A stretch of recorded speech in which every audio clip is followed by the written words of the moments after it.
It's a cruel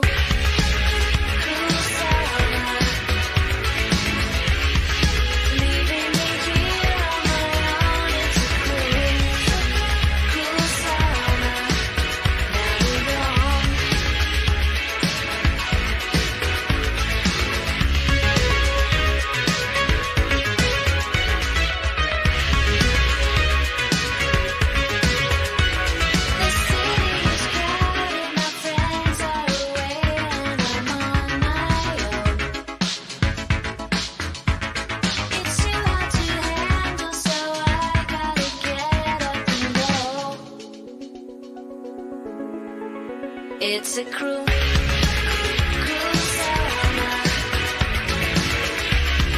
Leaving me here on my own. It's a cruel, cruel summer. Now you're gone. You're not the only one. It's a cruel, cruel summer. Leaving me here on my own. It's a cruel, cruel summer. Howdy, folks. Creepy Kentuckian here with you. And I'm Uncle Bill. How y'all doing? Oh, It's good to be here. This is the Patreon Roundtable. First time we've done one in a while. We already have somebody popping in. That's usually, we don't know who all is going to come in. It's kind of random. Dan Williams. Hey, guys. How you doing, What's going on, sir? How's it going? It's going. You doing all right tonight? Doing well. Doing real well. So, yeah, it's the first one of these we've done in a while, and I think it's the very first. I like your King Diamond shirt, by the way. I think Uncle Bill's he's a big King Diamond fan from way back. I am. Merciful Fate era. Yeah. Yeah, Merciful Fate, definitely. He's still around. I saw him right before COVID knocked everything down. I saw him in concert, and he's still good. Yeah, which is kind of weird. You would think that type of voice. I mean, I don't know. That's what I was thinking, yeah. You wouldn't be able to hold that up. And looks like we've got the man, G Money from Born to Be Rad. What's going on, dude? Uh-oh. He was wanting me to wear my Walmart shirt, and I decided to. Fuck it, you know. Man, what the hell kind of shirt is that, though? Seriously. Like, I was trying to figure out. It's a purple Halloween shirt. It looks just like something from like 1990. It really does. Can you hear me? I can hear you. I mean, if they're going retro, then that's a great job. Another person popped up on here. Let's talk Resident Evil. Anthony, what's going on, man? Not much. Good to be here. Good to have you. How you doing? Oh, it's just good. Can everybody hear everybody all right and everything? Garrett's looking like he's... I think I'm just going to turn my stuff up a little bit. Okay. He's gone. He'll be back. I think everybody else is good, though. Cool. So, but, yeah, it's good to speak with you again, Anthony. You've been on before, and I believe, Dan, this is the first time we've had him on. So it's good to have some new people on, too. And Garrett is back. Yo. There we go. Can you hear me? Bulls. Yeah. I can hear you now. Yes, sir. Woo. What's up, everybody? What's up? What's up? No, I'm enjoying my new Walmart shirt. It was only $8, and I wore it just for Garrett, like I said. That popular purple Halloween shirt, dude, sick. Walmart has like weird merch. Like sometimes they just have random shit. They did it was like the original one sheet like the poster shirt. Was it last year or was it just a few months ago. I can't remember, but I've seen a lot of people with it. But the purple one's a little bit different, you know. Yeah, it's better than the. It's better than like the other like. Have you ever seen like the generic like cartoon ones that you see people wear at conventions? Like the ones that like you could tell they bought it like. It's like the cheap little drawings, and you're like, oh come on, you're wearing a Walmart shirt. Yeah, I mean, you know, it's a Walmart shirt. But Right. maybe there's a few people that don't know it's from Walmart, right? That's true. That's Oh, true. where'd you get that shirt? But see, at? that I got it looks at like Walmart. more original, you know, like that actually looks like the poster, but like there's like one that you always see. It's like Freddy and Jason sitting in a tube in like a lake, and it's like cartoon drawn. It's like, I don't know, like that's different. Like what you got like a shirt that still represents the property. Other than that, it's like, you know, those other shirts could be odd sometimes what they carry. Yeah, for sure. But tonight, I mean, we haven't done one of these in a while. It's been almost 2 months, I think. And the last one, Metal Man joined us. So I don't know if you guys checked that out, but that dude, like, yeah, I didn't see that one, but I imagine Oh that my was God. fucking ridiculous. that was knowing him. that was an experience right there for sure. So, and there's always a chance he could come back. And just because it's Sunday doesn't mean he's not going to be drinking. I never will forget the first time we met him, and really, like, I really thought that was a gimmick or an act or something, like the way that he is. But no, that's he's like that 24/7. It's amazing. Cosmo Bubba said, I could tell people that this shirt's from Fright Rags. Hey, it's slightly better than some of Fright Rags shit, I got to be honest with you. And it's not $30. Yeah, you really can't beat those shirt prices, at least on there. You know, they're pretty. Them and Target have like pretty cheap, like pretty good like shirts that you can get for cheap. Yeah, for sure. I mean, there's a lot of those companies out right now doing the horror shirts. That's one thing that we haven't really ever talked about. But like, Fright Rags, I guess, was the original, right? Now you've got Cavity Colors, Gutter Garbs. What's some more of them, Uncle Bill? I can't remember. Creepy Company's another one that's been putting some stuff out. Who does the VHS or Die? Who does those? Is that like the VHS Studio tape House. shirts? Studio House. Yeah, Okay. they're always at Monster Mania over here too. They're always selling Yeah. shirts and stuff. Yo, am I there's on a- a delay with you guys? I feel like I'm on a delay. I think so. I'm hearing you, but you're. All right, I'm gonna sign out and come back in again. And I think Uncle Bill's I don't know what's froze. going I know he's moving there again. There we go. Just refreshing. Oh, okay. It's that tin can internet at Eastern Kentucky, I'm telling you. It's the best that you can get here, but unfortunately the best is still They not just- that good yeah. here in Eastern Kentucky. Like they just run a Dixie cup out to my house, and that's how I get it. That's how I get it. I had an idea though for something I wanted to talk about though, like actual topic, because Go for I was watching Tourist Trap, and I don't know if you all have seen Tourist Trap, but that's one of the most like batshit insane movies that just comes out of nowhere. I don't even know how to explain it if anybody hadn't seen it, but Chuck Connors was in it, and Chuck Connors is not a notable horror guy. I think that may have been like one of the only horror films he ever did.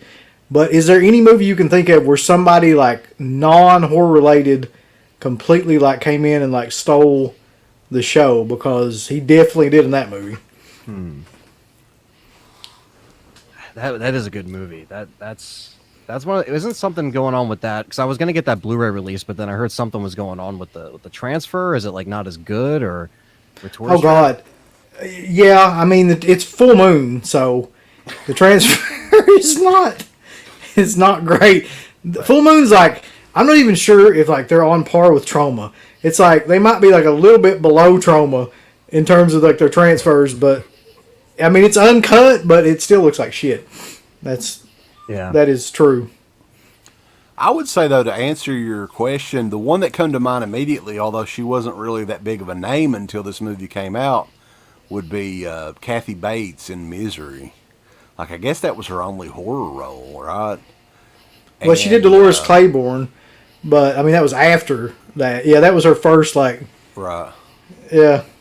So, I mean, she's kind of a mainstream actress at this point, and that was kind of an unusual role looking back at it now, and definitely a classic of that time. Was 1990 was when that movie came out, so that was a different sort of horror movie, I guess. I would say, I mean, I was thinking like the first thing I was thinking of is like going back to like the 90s with like Silence of the Lambs with Jodie Foster, because I don't think she ever, I mean, I know she did Taxi Driver and that was more of like exploitation, but I always liked like she did that, but then of course she just didn't even return for Hannibal. They got what the hell's her name? I forget her name, who they got for Hannibal, but she didn't come back. And I always thought Julianne Moore. Yeah. Yeah. I always thought that was interesting. She did that. I know it's kind of like a thriller as well, but it's very, you know, for her to do something like that, she kind of like went away from that after, it seems. That's I don't think she ever did anything else like genre related at all. Yeah. Well, even with that movie, Anthony Hopkins was more famous for doing non-horror stuff, and he made that movie. I mean, he did a few horror movies in the past, like Magic, I think, but that wasn't really his bread and butter. So that's another. Yeah, that's a good point. You could look at Ed Harris and Creepshow as well. That's kind of out of place a little bit. It is. It always has been. Old enough to know Ed Harris from other movies and stuff, you know. That's a very un-Ed Harris role, too. Just the whole thing, him dancing and all that, is just, I don't know how the hell they got him to do all that stuff. I guess because it was Romero. Like, he knew Romero. Yeah. Well, Ted Danson was in that, too. Yeah. There's a lot of non-horror people in Creepshow. Grindhouse Addict's got a good one that I didn't even think about. He says, how about Jack Palance in Alone in the Dark? And that was, it was a crazy-ass movie in and of itself. Yeah, that's one I've actually, I did pre-order that, Alone in the Dark. I haven't seen it, so I actually want to try to check it out. I think we reviewed it whenever it got its DVD release. I believe we did review it. But, I mean, how long ago that's been, that's probably been 13, 14 years ago at least. That's the last time I've seen it. It's just, that movie is just such a, the cast is so out of place for a horror film around that time. Because it was made in like 82, wasn't it? I mean, that's when all the slashers were, coming out and everybody was young. And then you've got like this movie where the whole central cast is like in their 60s. And it's just bizarre. I love that movie. I'm just saying, it's an odd kind of niche that was in that time period. So you guys... how about Fred Gwynn in Pet Sematary?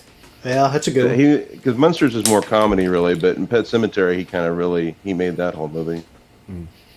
Oh, yeah. Yeah, he came out of nowhere. I mean, with that, like, I don't think anybody expected to see him in that kind of role. That's a good story and a good walk. Yeah. J.R. Huff's on here, though. Are you guys, he's asking, are we hyped for Halloween Kills and the Candyman? I'm excited for Halloween. I mean, I pretty much, I enjoyed the last one. I thought it was fun. I think this is, I think with the delays and everything, hopefully it'll be worth the wait, worth going back into theaters and seeing. I think, like, it's always kind of, when like a new horror movie like this is coming out, it's kind of like Friday the 13th or Nightmare on Elm Street, not the remakes, obviously, but more so of like, it's an event every single time. Even if the movie's bad, it's like going to the theater and experiencing it. I think I'm looking forward to that in addition to the movie, but it would just be nice to like get back into a theater again and see something of a property that we like, but I'm looking forward to it. Candyman, I saw the trailer and it looks interesting. I mean, I'll probably check it out considering they're doing that whole direct sequel kind of thing. So, yeah, I think I kind of agree with that. Like, I'm more excited about seeing a horror film in a fucking theater for the first time in almost 2 years, a year and a half. Like, that more so than I am that. But the movie, the trailer, you got to give whoever did that trailer credit. I don't know if the movie will be worth a damn, but that trailer was pure chaos, which was great. Yeah, that was I think they really. I think they're really trying to obviously make this one, more bloody, more kills. Like that's, so it kind of goes along with that. I like the fact that they're at least trying something.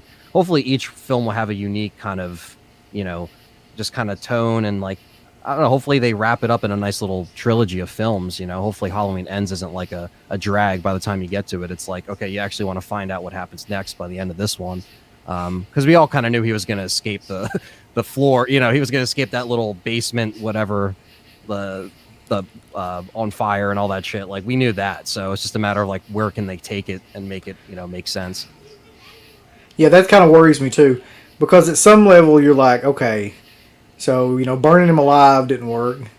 Like, are they going to go back to the curse thing where they got to figure out what the fucking curse is and like, have to solve some sort of mystery about that before they can kill him? I hope not, 'cause that would be awful.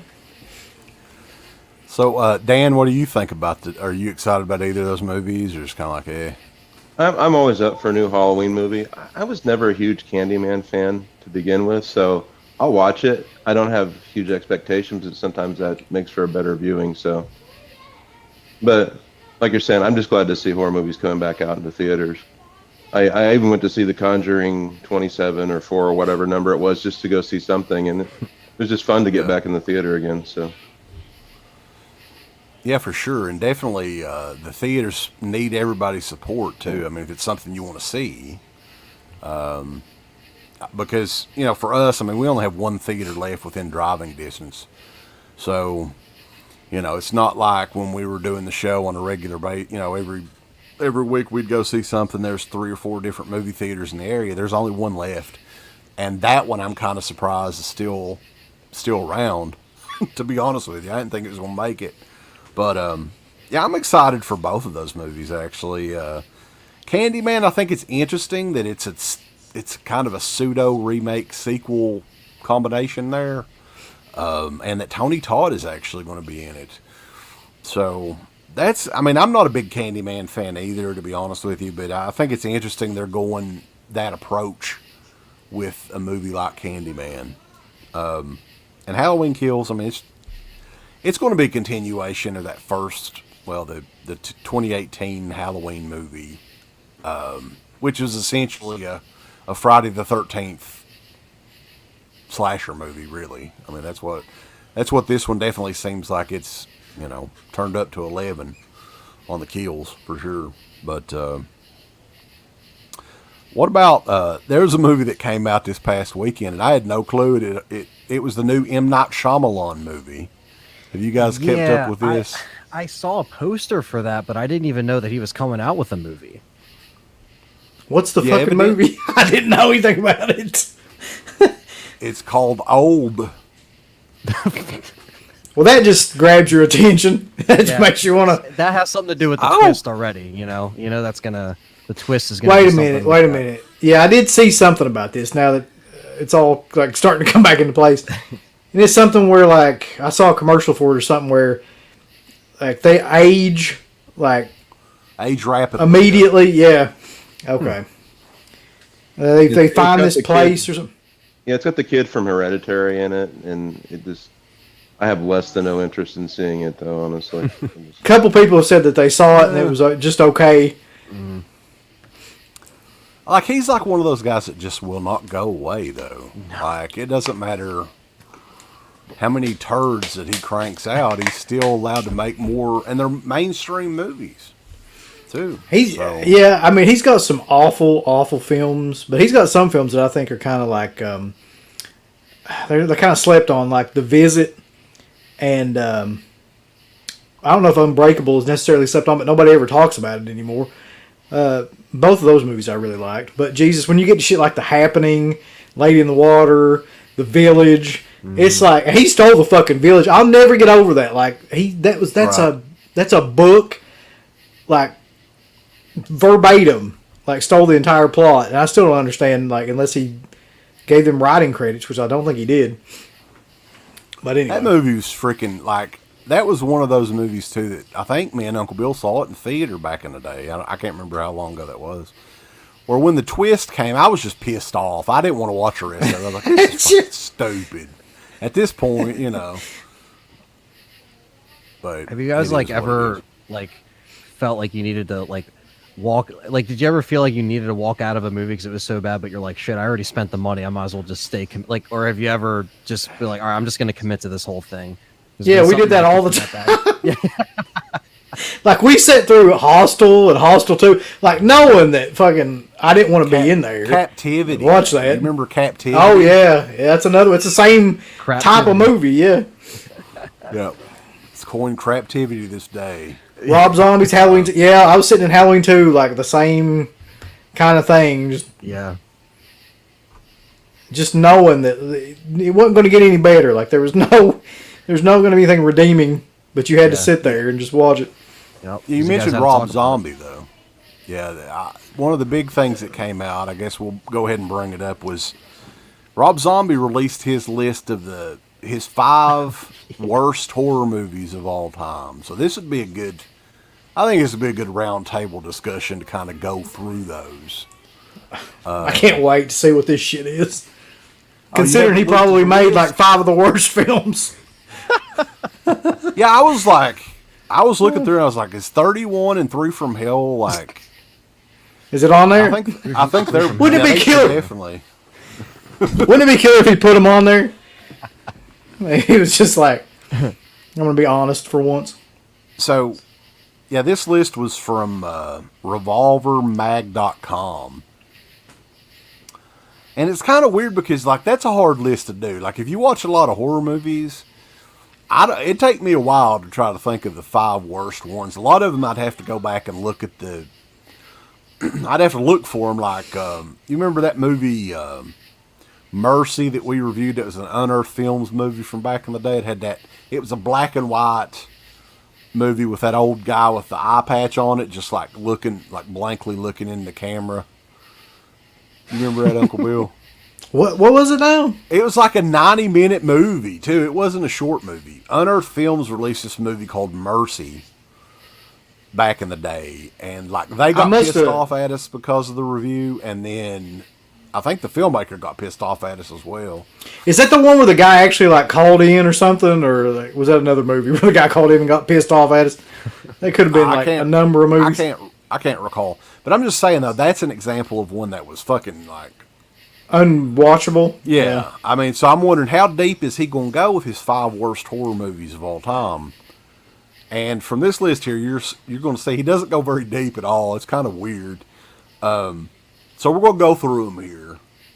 See what you guys think. Number 5. Okay. Keep in mind, there was a sequel of this that was infinitely worse that came out a year or 2 later. I Know What You Did Last Summer. That was number 5 worst horror movie in history for Rob Zombie. No. I don't think that it's that bad. I mean, it's a teeny bopper slasher, but that's what that era was. And I don't know, maybe I have a soft spot for that because of Scream and stuff, but like, I don't think that movie was that bad. I mean, there's probably 20 movies that came out like the years after Scream that were worse than that. Right, like fucking slashers. Movie. Yeah, like why that? Rob. Such an odd choice too for him, just to be like, I hate this movie. This fucking Jennifer Love Hewitt fucking sucks. They did. He does give little, anecdotes about each film. We'll go through it here. He says, once again, dopey teen actors being menaced by the Morton's Fisherman guy. That's not a horror movie. That's barely a Nancy Drew mystery. He said, now listen to this shit. This is hilarious, okay? Jennifer Love Hewitt would have to be riding on a pony stark naked to make this worthwhile. God. You mean like a white pony? Yeah. A white horse? That's way more interesting, yeah. Chevy.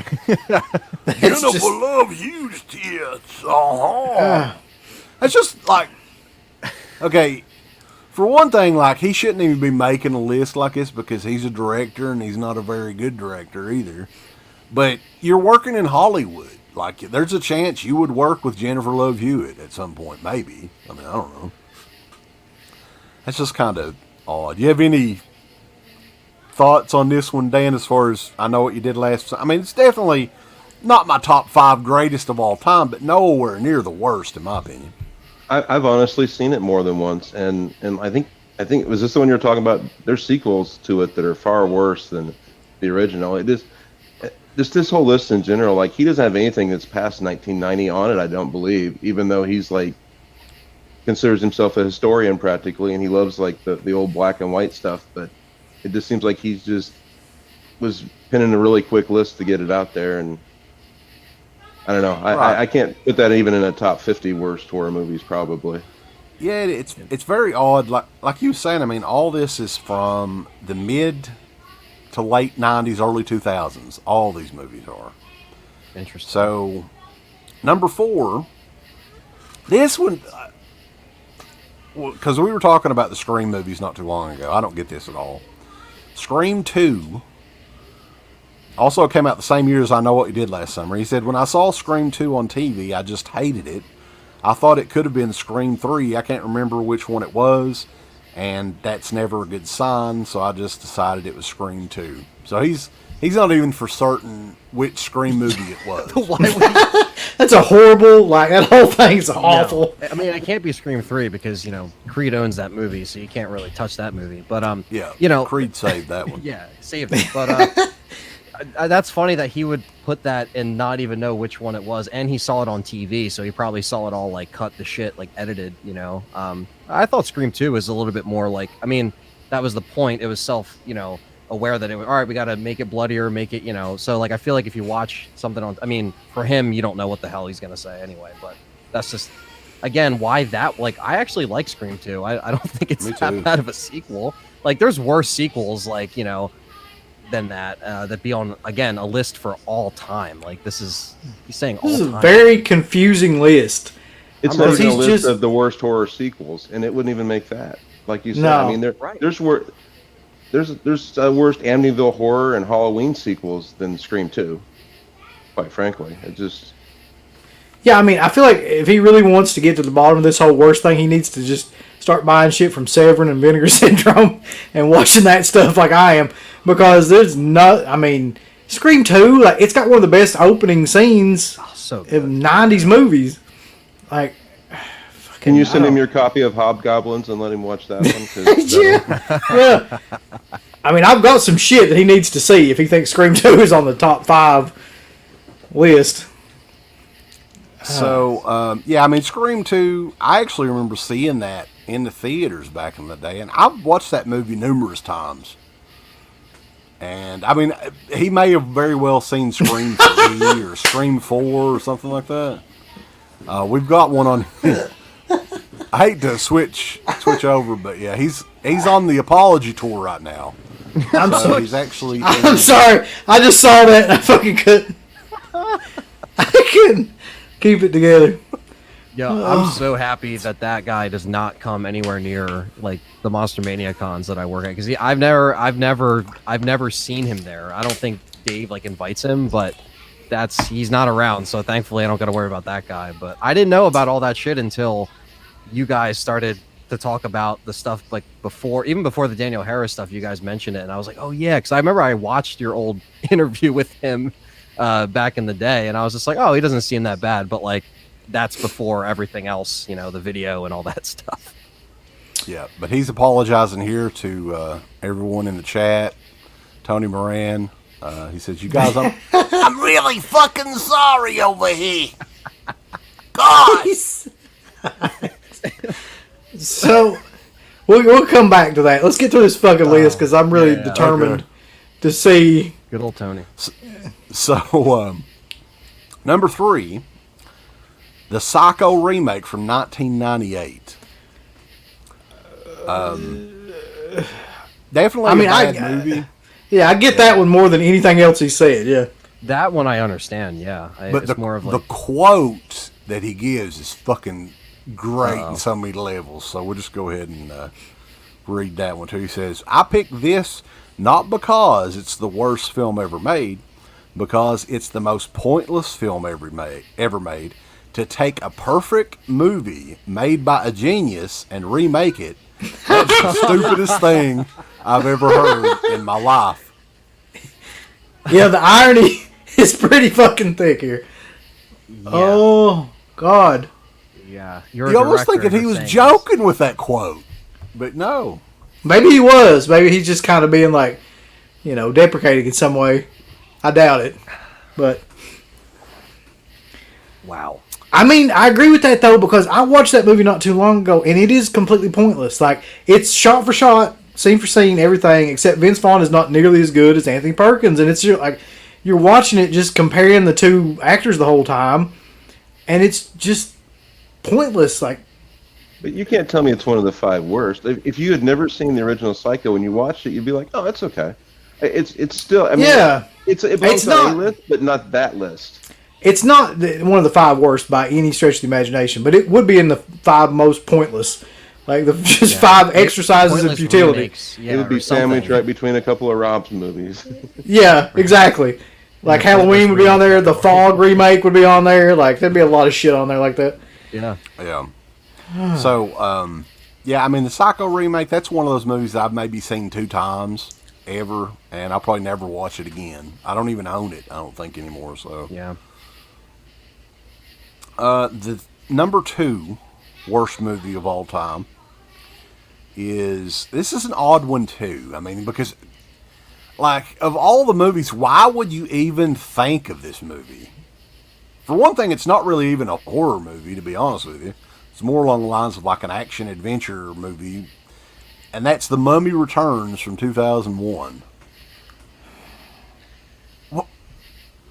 Why would that pop in anybody's head as being the top 5 worst horror movies of all time? He says this is a 10th generation crappy Raiders of the Lost Ark ripoff, but I can't really pick it apart that closely because I couldn't get all the way through it. That, to me, is a sign of a bad movie. I mean, it's shitty. It's got some horrible CGI in it from that time period. Yeah. But it's, again, like, why would you even think of that? He must have had some really horrible experiences with these movies somehow or another. Like, And I even feel like thinking you would of put the that, time- those movies, Scorpion King's 1,000 times worse. Emperor's Tomb is horrible. Those are much worse than Mummy 2. And they had like numerous Scorpion King sequels as well that I'm sure. Oh my god. Yeah. They're all I like mean- WWE films or something at one point, I think. Yeah. I don't even know. maybe he was, like, sodomized by Brendan Fraser. I mean, something has happened. He was pissed That, off like- because he heard that Rachel Weisz was going to ride a camel in it naked, but that didn't happen. Was it a white camel? Because that's the only way, White camel, yeah.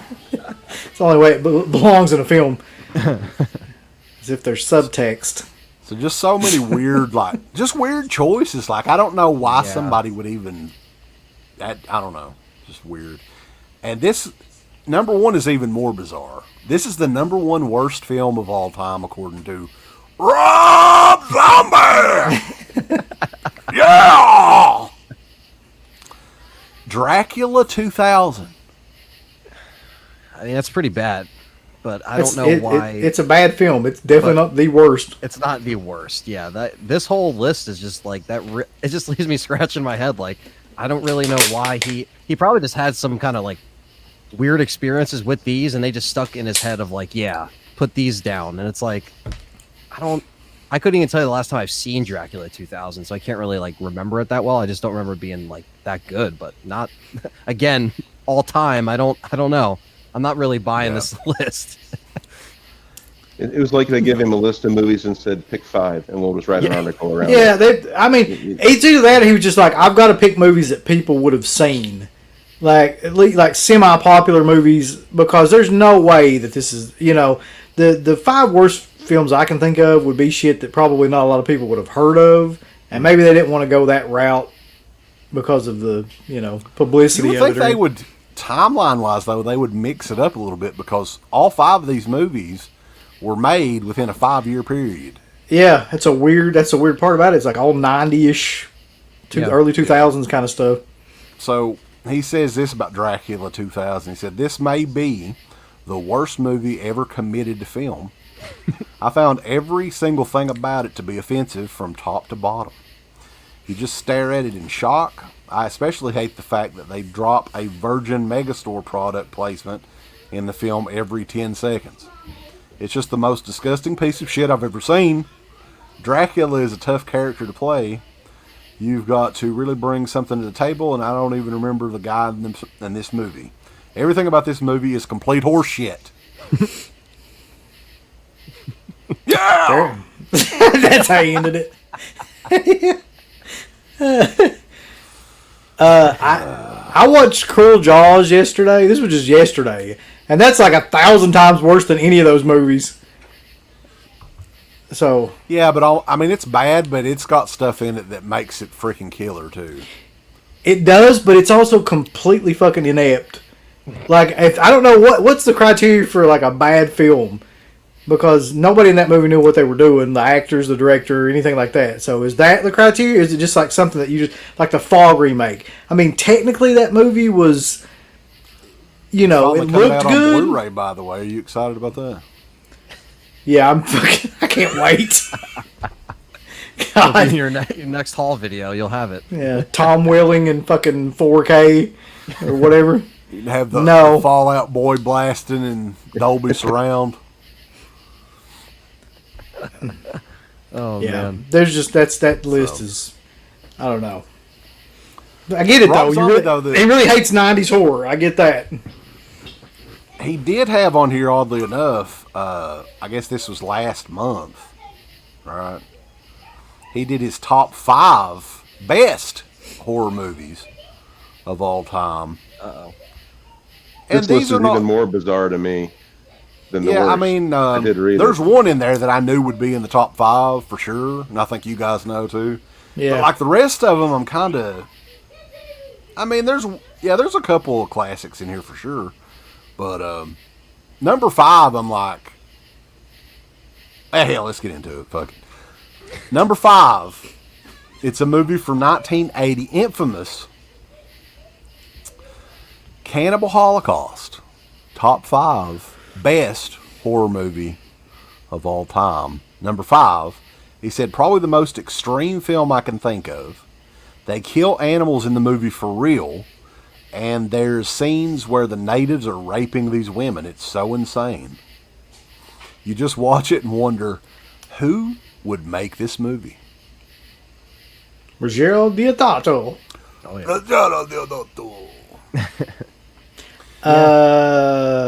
God.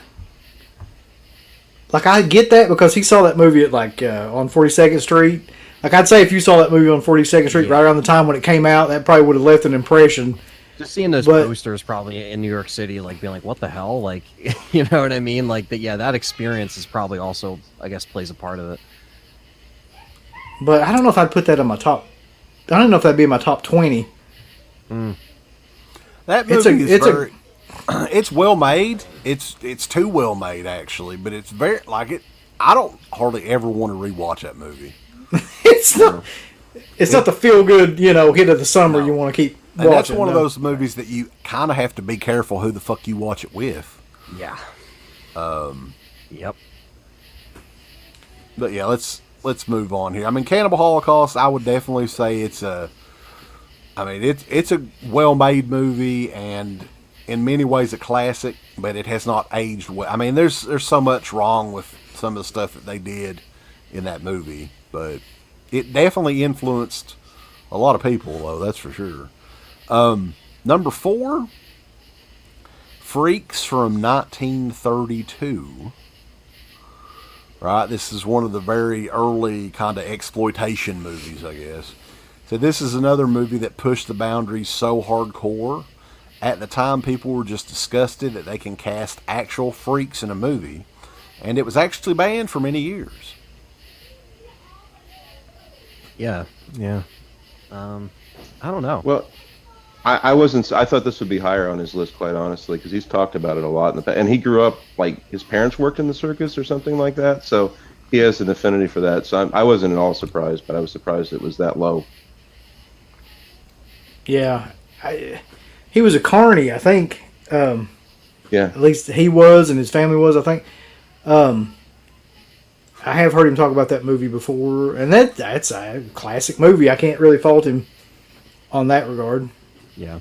To each his own. there are some scenes with it that do stick with you after you watch it, like the guy lighting the cigarette, and I mean, there's just stuff that. Yeah, the fact that they used real people with deformity. I mean, the whole thing is fucked up now. Freak people out back then. Yeah. They were like, they didn't had no idea what they were watching. Yeah, I mean, it's 1932. So what other Early kind of as stuff hell. like, I mean, there was probably nothing remotely like that out afterwards for many years. Anyway, number 3, Dawn of the Dead from 1978, George A. Romero. All right, I give him that. Yeah. I can't. What am I gonna fucking say? You know? That's your favorite movie right there. Yeah. Yeah, he says, this is so over the top, it's completely riveting and creates an amazing feeling of claustrophobia with those people barricaded in a shopping mall. He said, I've probably seen Dawn of the Dead more than any other movie. Let me tell you something about Dawn of the Dead that I recently realized.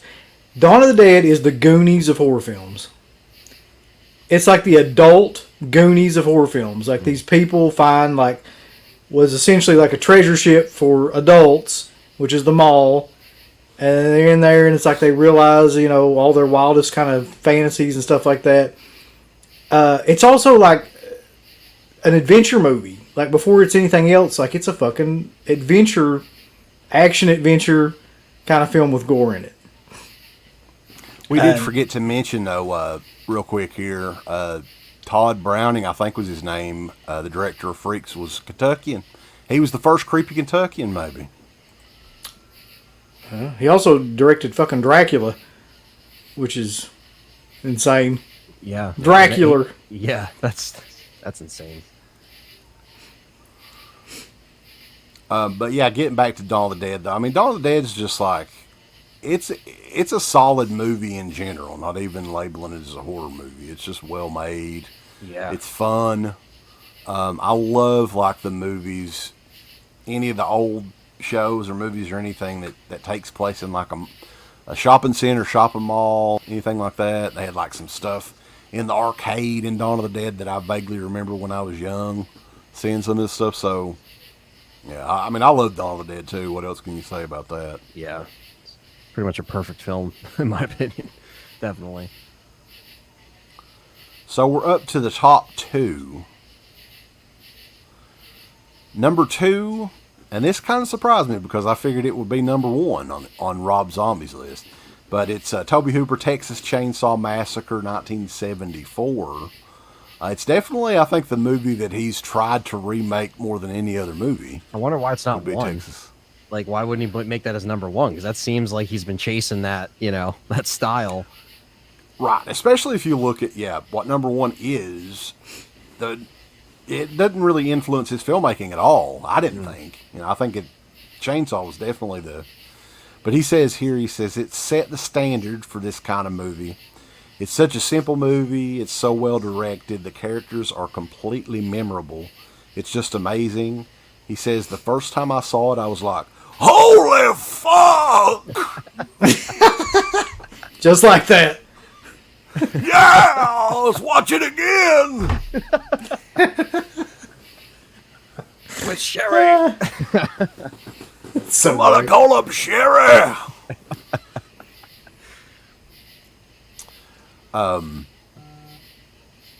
Yeah, I remember the first time I watched this movie too. Like, I think it's one of those movies that the first time you see it, it definitely leaves an impact on you. And I was probably 7 or 8 years old, when I first saw this movie. And I've told this story numerous times. I think it was right when part 2 came out on VHS. My dad always had the idea whenever we rented something like that, he wanted to see the original first. So he rented the first 2 of them. And after I think it's the hitchhiker scene that he turned it off. He couldn't make it through it. He was like, it's too much for me. But I was probably 7, 8 years old at that point. I can't remember, but definitely legendary. I would say, arguably the most influential horror movie of all time. Yeah, it was so good. I was young as well, and video stores obviously was like the entry point of like trying to, my dad let me rent stuff, but it actually came down. There was like a DVD that came out in the early 2000s called Boogeyman, and it had like the compilation of clips from each movie. And I rented that, and I saw like what it had in that was the ending scene, that whole ending scene, and I was like, I gotta watch this movie. And like my dad let me rent it, and he was like, oh, you know, this actually happened. Like he was kind of like messing with me, like getting me scared. It's like, oh yeah, this is a true story, because you see the thing and like you just believe it when you're a kid, and like that has always stuck with me. Like it's pretty much like one of the best horror films that a lot of filmmakers like Rob have tried to kind of, you know, recreate over the years. It's one of the few examples of a film I can think of where it's really insanely popular, but also like really underground, if that makes any sense. Like everybody knows about the film, but if you go back and watch it, it's like it's not made for everybody. I guess that's what I'm getting at. It still holds up to this day. It's still like disturbing. The first time I watched it, I think I was like 13, and I turned it off because I thought it was boring. But you can't, like, you know, when I was 13, that was when like shit like you know, like slasher films and stuff like that were. It's not that kind of pacing, I guess, for that film. It wasn't until later, in like I was in my 20s, I watched it again, where you really realize, all right, this is like a classic. You know, like everything about this film is unsettling. Yeah. Yeah. And, but yeah, I mean, the Texas Chainsaw Massacre 2 is probably one of the most watched as well, as far as rewatched.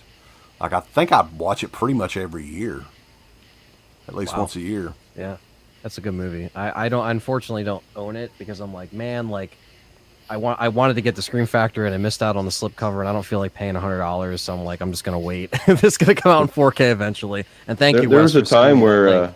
Too. There was a time where Screen Factory or Anchor Bay released it every year. Actually, I think I have probably like 9 different editions of it. That and Evil Dead, but yeah, and Halloween. Yeah. I think Anchor Bay stayed in business by those two like titles alone. Yeah, for a long time. But yeah, getting to the number one choice, which I was kind of shocked by this one, just because I would not expect him to pick this movie. Frankenstein, 1931. He said this set the standard for everything. The movie is 70 minutes long and it's never dull. It still holds up 80 years later. The art direction is incredible. James Whale's direction was way ahead of its time, and the acting is great. Boris Karloff created a character that became an icon. Show anyone a picture of him as the monster and everyone knows what it is. That's true. It's what Elvis is to rock and roll. Frankenstein is to horror movies. It's the first, the best, and the greatest. Frankenstein, yeah! Rock and roll!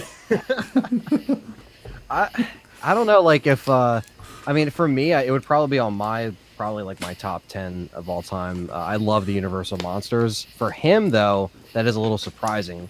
So I feel like he would pick maybe another Universal monster like movie, because even Bride of Frankenstein is considered just as good, if not better, than that. Some people consider that being, you know, one of the best sequels. But yeah, I don't know. That's interesting. Like, I would have thought that, yeah, either Freaks or Texas Chainsaw would have been higher than that in regards to, you know, but you know, I can see he released the soundtrack to the original score and everything to Frankenstein. I remember years ago, and I probably got it in a box somewhere, that he remastered it himself and re-released that whole score, and it's just straight up the whole original score. So I knew he was a pretty big fan. Yeah, I didn't know he actually did that. I didn't know that either.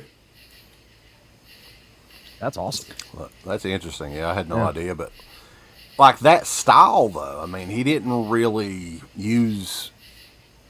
As far as he was talking about James Whale's direction and everything, I don't see that at all in any of his movies. Like anything remotely influenced by that. That's what kind of surprised me. I mean, that nobody's going to deny that, you know, Frankenstein is an all-time classic for sure, but just coming from him, just kind of. I didn't know anything about him remastering the soundtrack though. I think it's probably influenced his music even more than his movies. Because, you know, he always used to like to slide in the classic horror movie clips. He used Frankenstein a lot in those. So I can see that in his music, but really not in his directional style.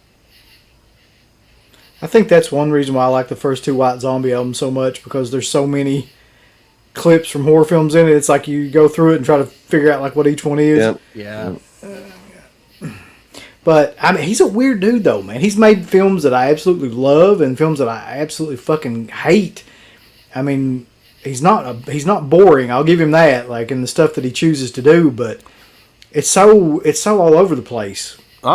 To be honest with you, I'm really interested in seeing what he does with the Munsters, because obviously, I mean, he loves that show and even the movies and stuff like that they did.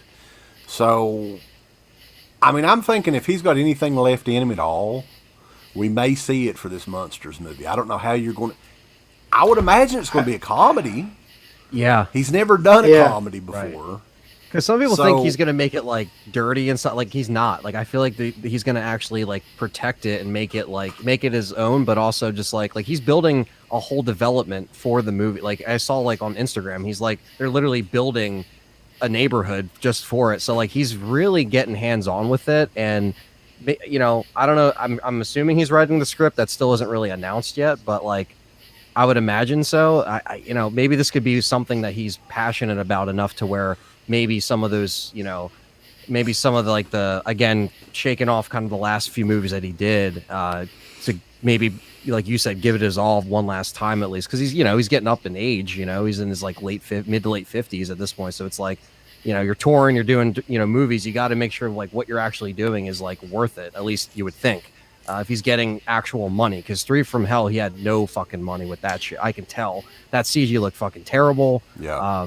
I was really disappointed with that. So you go from that to this, I think it might be a sharp contrast, but I wouldn't be surprised if this does well.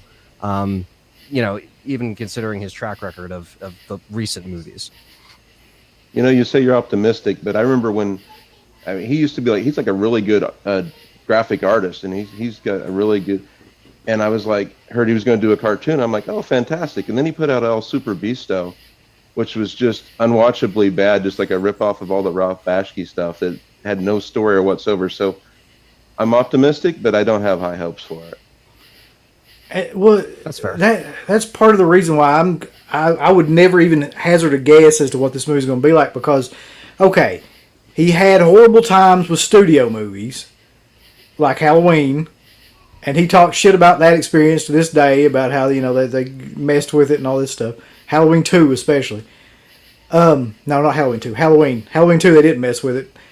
And that's why it is what it is. But then, when he's gone independent, completely independent, he's made some horrible fucking films too. So it's like, I don't know. I don't know if, like, I don't know what it is, why he can make a film like... Devil's Rejects and Lords of Salem, which I loved both of those films, but then he turns around and makes 31, 3 from Hell, you know, all that stuff. I don't know what differentiates those movies. I'm thinking though, like with the Munsters property, since he was such a big fan, maybe it'll motivate him a little bit. I mean, this is kind of, didn't he say it was his dream project? It was the one that he always wanted to do. Something with the Munsters. So I think he's got a chance here to make something crazy successful. That, I mean, there's really nothing like the, you know, what the Munsters was back in the 60s whenever it was out. So you got a real opportunity here if he wants to do something kind of like PG-13, a fun horror comedy type deal. So I'm just, I mean, I don't know. I shouldn't have any hopes for it at all because it is Rob Zombie, but I am really interested in seeing how this turns out. It could be something great. It could shock everybody, or it could just go right next to Dark Shadows, the Tim Burton movie. It could be something like that. Horrible. Hey, God. I'd forgotten that even existed. Yeah, I did forget about that. Oh, shit. Yep. Yeah, I don't know. Yeah, it's really just one of those things, like, just, you know, it could either do really well or, you know, because I was interested in Broad Street Bullies when he was supposed to do that, because I thought that would have been a very interesting turn for him to make kind of like a violent depiction of that, because that's how it was back then in the 70s with the flyers and everything. And he put years of like his life into trying to research and everything, and it just never went anywhere. So, like, maybe this will be kind of like the next thing that like he's put a lot of time and effort into. Maybe we never really got to see what Broad Street Bullies would have turned out like, so maybe this will be the one project that might, I don't know, it might just be it might come out and we just be like, it's whatever, you know what I mean? But I don't know. He had another one. He had another one too that he worked on for years, like T-Rex or something like that. That never Tyrannosaurus Rex. Yeah, something never like came to fruition. Yeah. The Blob remake was another one that he was kind of briefly attached to, and nothing ever come of that either. Or the second Blob remake, I guess. Yeah, flip a coin. I have no idea what this movie's going to be like. Yeah. I agree with Uncle Bill as far as Lords of Salem was the last one that I watched where I was like, shit, like this it really took me by surprise, to the point where like I picked it up and everything, like I actually put it in my collection. That really threw me off guard of like, wow, this is him kind of doing a more like Kubrick style, like scaled back. It doesn't really have that like, you know, violent shaky cam that he liked to use in Halloween and the very fast cut. Like it was more just like more artistic kind of, and I just kind of wish he did more weird shit like that, because even though it might not be for everybody, like it kind of worked when he was doing stuff like that, in my opinion. Yeah, I just kind of like to ask him what the hell happened. Like, you know, especially around these last 3 films that he's made, just what has is it just the lack of funding, or is it just he's burnt out, or like what is the deal? Because everything seems really, really uninspired of the last couple of films that he's done, and just very kind of flat in the execution of it too. Yeah. What's funny is I had. Go ahead. I'm sorry. Oh no, I was just gonna say, yeah. It's just interesting to see, like, you know, like the depleting in quality over the years. That's all I was gonna say. Yeah, I honestly think that 31 may be worse than 3 from Hell, though. I don't know how you would rank those, but I absolutely agree. It's worse. I had tried, evidently, and I blocked it out of my brain. Like, I had tried to watch 31 back when it came out years ago, like 4 or 5 years ago. And then we were doing some sort of Rob Zombie retrospective on, like, his physical release, you know, DVDs or something like that a couple of months ago. And I tried to rewatch it again. And I remembered at the point, I was like, okay, I've tried to sit through this before. Whenever the little midget Hitler showed up, that was when I turned it off. I was like, no, this is just beyond little person, I guess. Yeah, well, midget Hitler's an example of like what happens when somebody's sitting around thinking, what's the most just like shocking thing I can show, just for the shock value of it, for no other fucking reason. And he kind of became a parody of himself with that movie. That's what I thought when I watched it. I was like, oh, this is like every bad Rob Zombie cliche from a movie. Yeah, I saw that I did see that in the theater because they were doing like a limited 3-day kind of like a Fathom event, kind of like they did with 3 from Hell, where he put it out for a few days. And I went to see what, like, I was like, all right, well, you know, because back around that time he was doing like the crowdfunding thing. And so I think that was like crowdfunded, and then he like backed more of it himself. So it was like right around that time where I guess like he just stopped getting full funding for certain, or like the budget that he needed for certain movies, I guess, because it was like crowdfunding, and then like he was doing all these tiers, kind of like, you know, kickstarting, whatever the hell it was. I forget what it was, but like ever since then I was like, I don't know about that, because, you know, you feel like you would take that money and make a movie completely different than that, like something better, instead of it just being like a horror Most Dangerous Game, which is what he wanted to do, but it didn't really pay off, and that ending was stupid. Like I definitely would say that's worse than 3 from Hell, and again I saw 3 from Hell in a Fathom event. Like I was giving him the benefit of the doubt, and then I just get disappointed. But I'm just like, you know, again, you should have just left certain things alone. And I think it should have just been like after Lords of Salem, he should have waited to do something that like I feel like he was fully all in for, instead of kind of like you guys said, half-assing it, kind of feeling either he's burnt out or I don't know what it is, you know what I mean? But hopefully this might rejuvenate some of that like love for making movies if he's working with the Munsters. But who knows, you know? Yeah, because I really want to see him do something, because he's got the potential to be great, I think. it's just he's like Toby Hooper. He's got the potential to do something amazing, but then he's also got the potential to do like something like Life Force. Like, I mean, you just never know. Like, what's he gonna do? Is he gonna do that or Mortuary? Like, is he gonna do fucking Salem's Lot or Mortuary? We don't know. Same thing with Rob Zombie. Denise Croft is in that one. Yeah. So yeah, we can move on from Rob Zombie. Do any of you guys have any particular topics you want to bring up, or? I mean, I didn't really have anything in mind, but I did go to the Mahoning Joe Bob Jamboree thing. That was actually kind of fun. I did hit up I sent you the message, Wes, about the Vinegar Syndrome table, which is dangerous. If I see that, like as soon as I pulled in, I was like, well, there goes $100, like immediately. Like, just seeing the tent, I'm like, shit, this is it. I didn't even know they were there. And I picked up a couple things, and I don't think there was any other like Blu-ray table there, but that whole event was actually really fun. I know you guys mentioned Mahoning in one of your last shows, but you guys should definitely consider going there because it's just awesome. I mean, it rained a little bit, so like the past weekend was it was hit or miss, but as far as the event, like that was actually a lot of fun. Just to kind of like I never met Joe Bob, and he is finally doing the Monster Manias over here, which he hasn't done in years. So I don't know what's going on. I remember Uncle Bill had a story about him, like you met him and like he took forever to give you change or something like that. I was cracking up with that shit.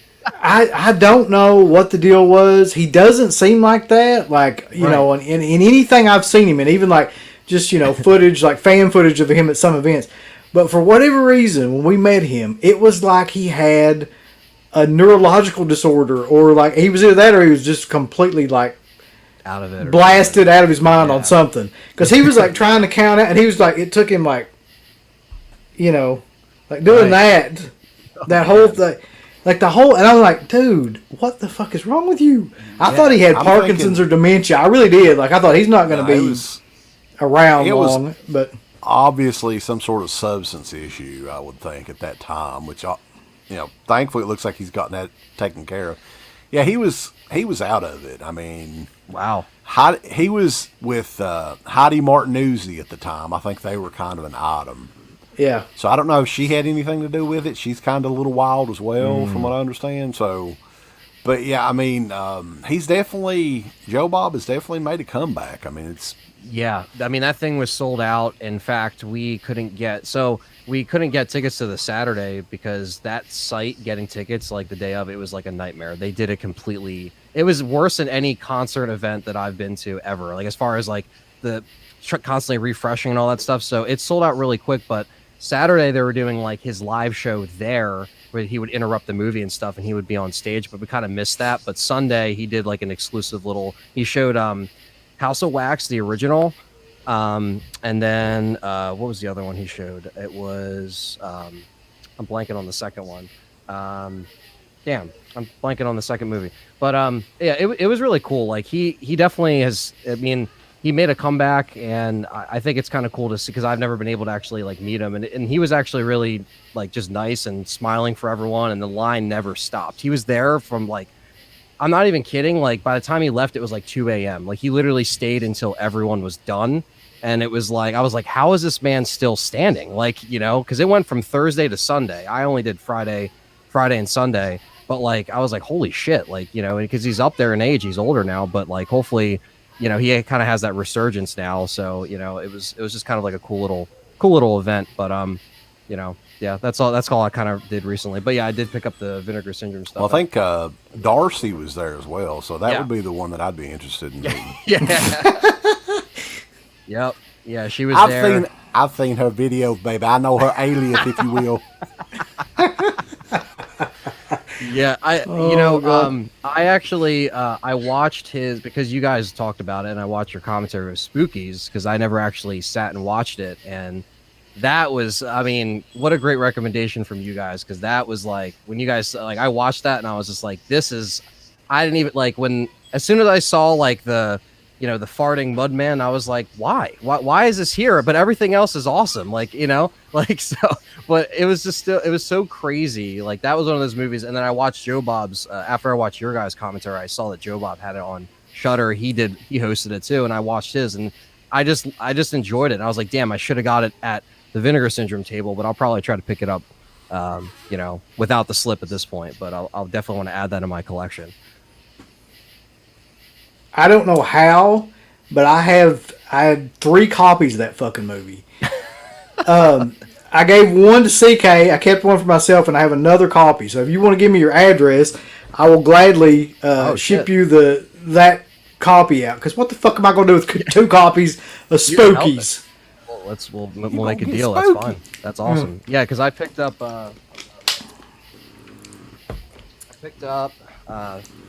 Through the Fire. Got this right here. Oh yeah. This. And it was funny too, because like the slip cover, it obviously has like a wear, like an on purpose wear on it. He was just like, yeah, we're trolling you guys now. We're making the slip covers. The guys at the table were really nice. I didn't get their names, but they're really cool. And they recommended me Alley Cat too, because I was like looking at between a couple, so I picked this up. And then of course Beastmaster, the 4K for that. You gotta get that. Yeah. So they only had 2 left at the table, and the guy was like, yeah, that's all we got this weekend. I was like, all right, I'll just take that. So didn't watch any of these 3 yet, but I got to just get some time and check them out. For your sake, I hope the Through the Fire cut is better than the Gates of Hell 2 cut. Right, that's what you were saying. I was like, all right, I gotta check this out, man. I don't know how this is gonna go, but yeah, man. Yeah, I got indulged a little bit. I was like, let me just get a few vinegar because I was like, either I order them online and I wait for shipping and it's going to take a little bit to get here, or I'll just spend the money here and, that's it. No shipping. I just pay it. So I picked up a beanie too. They had a Vinegar Syndrome beanie and I was like, yeah, I'll get that. So Uncle Bill's got to have one of those. For the winter months. You got to have the beanies. Yeah, I would love to see Uncle Bill at a show where Vinegar Syndrome was set up. I would just love to see his face.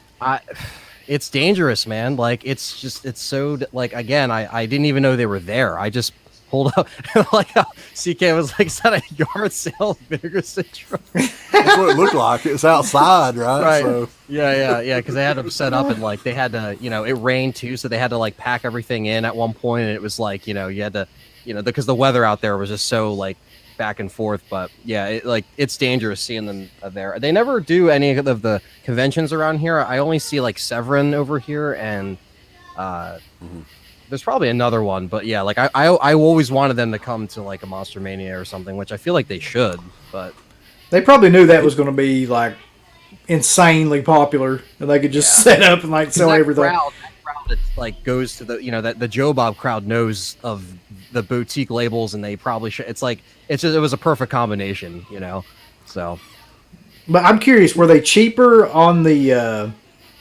there than they are on the website? I'd heard that they are. Yeah, I mean, I think for these, I want to say, because I got Beastmaster on the first day. I think just two of these. Like I got the first ones I picked up were Through the Fire and Alley Cat, and both of these together were like $50. So, I guess yeah. So you figure. I don't know how much it would be on the $6 website. cheaper, yeah. Yeah, so it's something, while you're there, might as well just get them in person. Vinegar Syndrome's actually, they've got an app coming out. I don't know if you guys knew about that.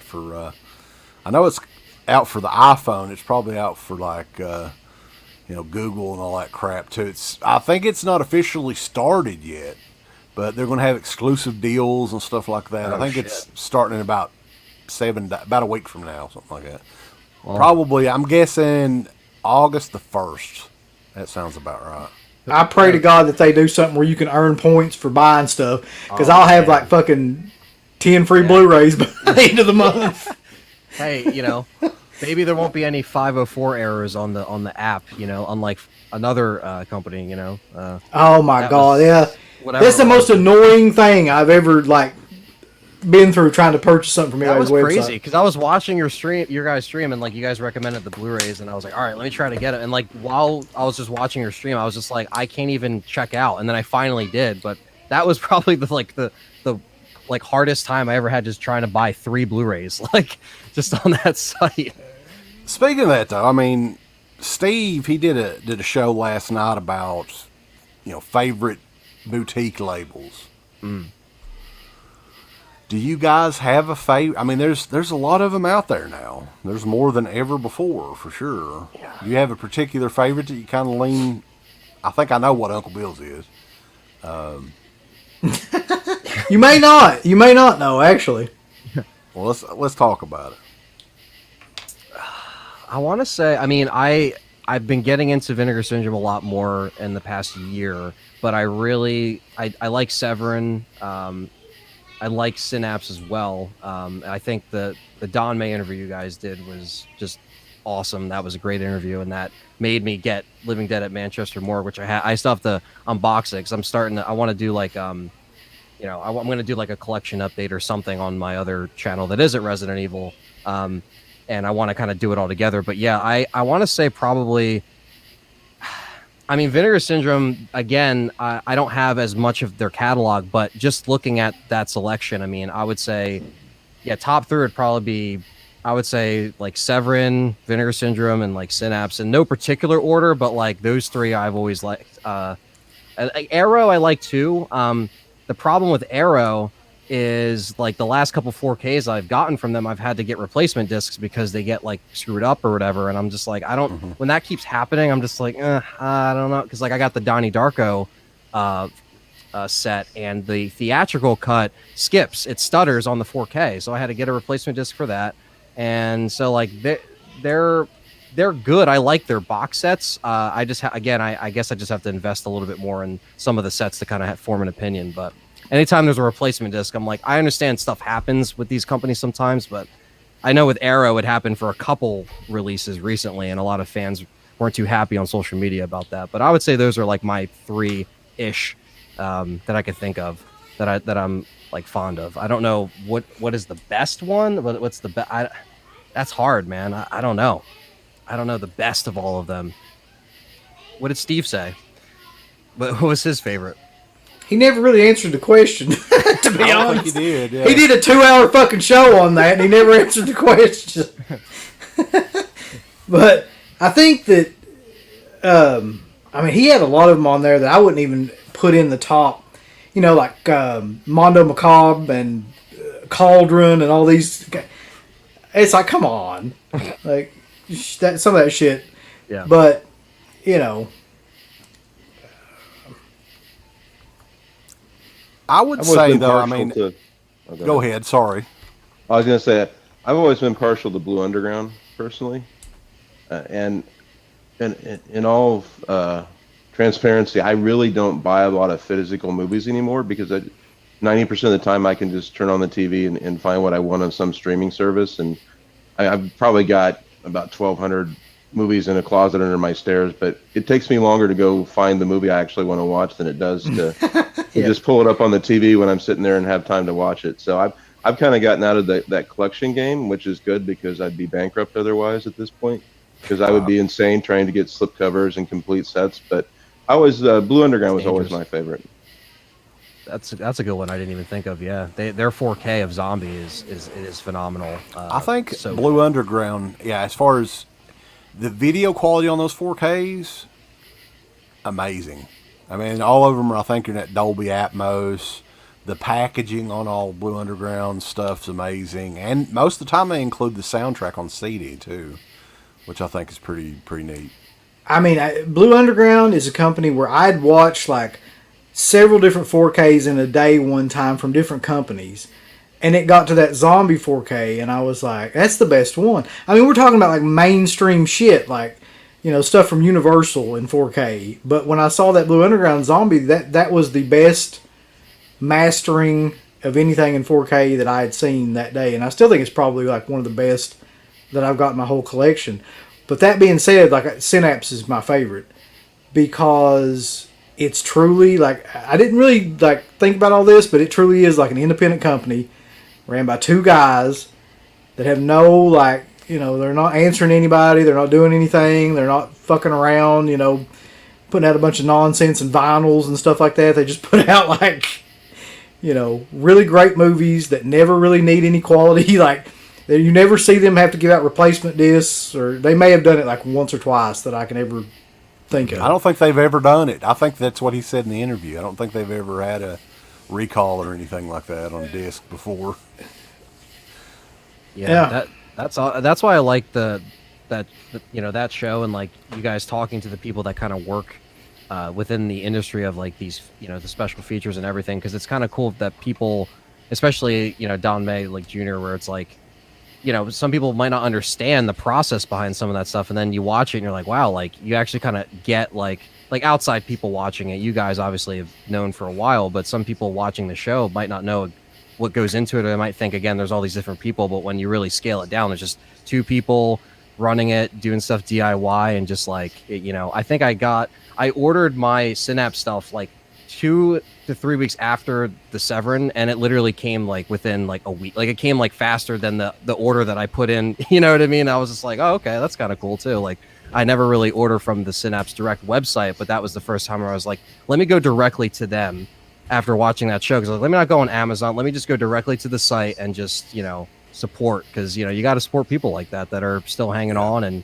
have that fan base. This is cool that you guys do this in-depth shows where people kind of get to see what's going on behind the scenes. Yeah, I get the impression that Severin is the company that kind of they try to get up to the Vinegar Syndrome level or whatever. They try to compete, but they just can't. Like I'm not, to be honest with you, I don't want to pick on them or anything. I don't have a problem with. I like a lot of their stuff, but man, that sale that they had, I don't understand what the big deal is with putting the September titles, which was actually some pretty good titles, as the ones on sale the month earlier, which I didn't know what any of that shit was, to be honest with you. I mean, I've heard of Blood for Dracula or whatever. I've never seen it, but it seems like they skimp a lot on when they send you something. And again, it's what is it, $25-$30 Vinegar Syndrome prices. But like when you get the Vinegar Syndrome, it feels substantial, like you're getting your money's worth, right? Absolutely. And a lot of the Severin stuff, it almost feels like a movie that you would get at Dollar Tree or whatever. Like it's cheap. It's very cheap. I don't know if I'd go that far. God damn.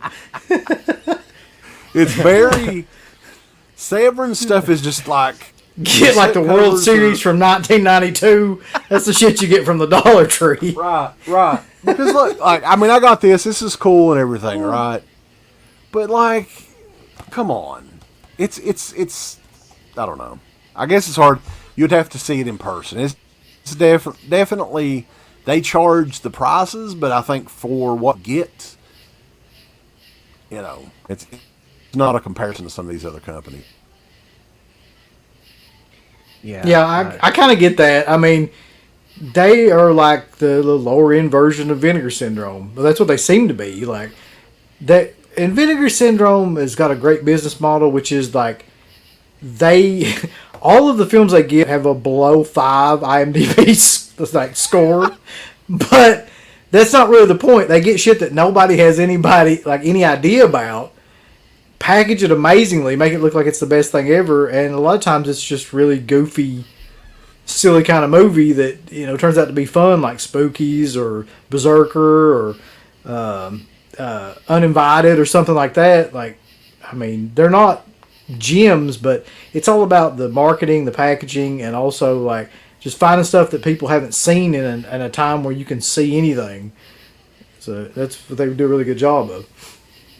We got a question here that's kind of interesting too from Elise Bratsberg. That can't be a real name. Companies. Cannot be a real name. Can it be a real If it girl, is, or is it a faulty fan you know what our fucking demographic info says. We have 0.7% female audience, so it could be going up though. She could be part of that 0.75%, whatever it was. She ain't, but go ahead. But between all these small companies, why haven't we got Sleepaway Camp or Nightmare on Elm Street films in 4K? Well, we know the box set's being worked on, but not 4K. So because it'd be like $600, but they could always pull the single release like Scream Factory with the Halloween sets and then just charge up the ass. But I don't know. I mean, Sleepaway Camp, those Blu-rays go for a lot of money, or at least 2 and 3 do. I don't have 3, so I'm sitting there like, do I just get 3, or do I don't want to spend the money, but I have 1 and 2 with the slip on my shelf, and I'm like, man, I'd like to see these in 4K, but I don't know who do the Scream Factory still own that to well, not own it, but are able to release it? Like, what's going on with that? I'm not sure. I think once it goes out of print, they lost the license on it or whatever. It's for as long as they could sell it. So, but I'm not 100% on that. That'd be a good Slippy question. He may know that. Maybe that would be something he could tell us. He can't tell us anything he's working on, like the Nightmare on Elm Street box set. Yeah. Which, by the way, when the hell did that happen? When did all these people become such tight asses about releases? Like, used to be, people would just say whatever because it still doesn't matter. But now it's like, we've got, what's the big fucking deal? Yeah. I mean, it's weird. I also think with Sleepaway Camp, I know they did, they put out, at least on Amazon, they were putting them out in these other Blu-rays. I don't know if it was the same disc or whatever, but it was I saw them on there, and I think they're in red cases, but they're not the same as Scream Factory, but they're a way to get them on Blu-ray. But I don't know what was going on with that. I saw that on there. I was like, that's kind of interesting.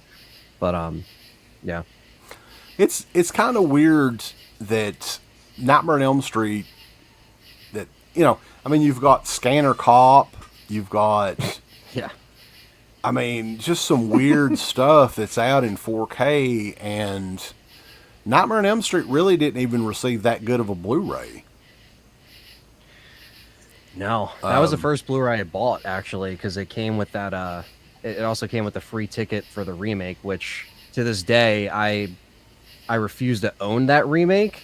I think I'm gonna have to because it's gonna be in the set. But that is one of the things I was like, I'm never gonna own this. I only have.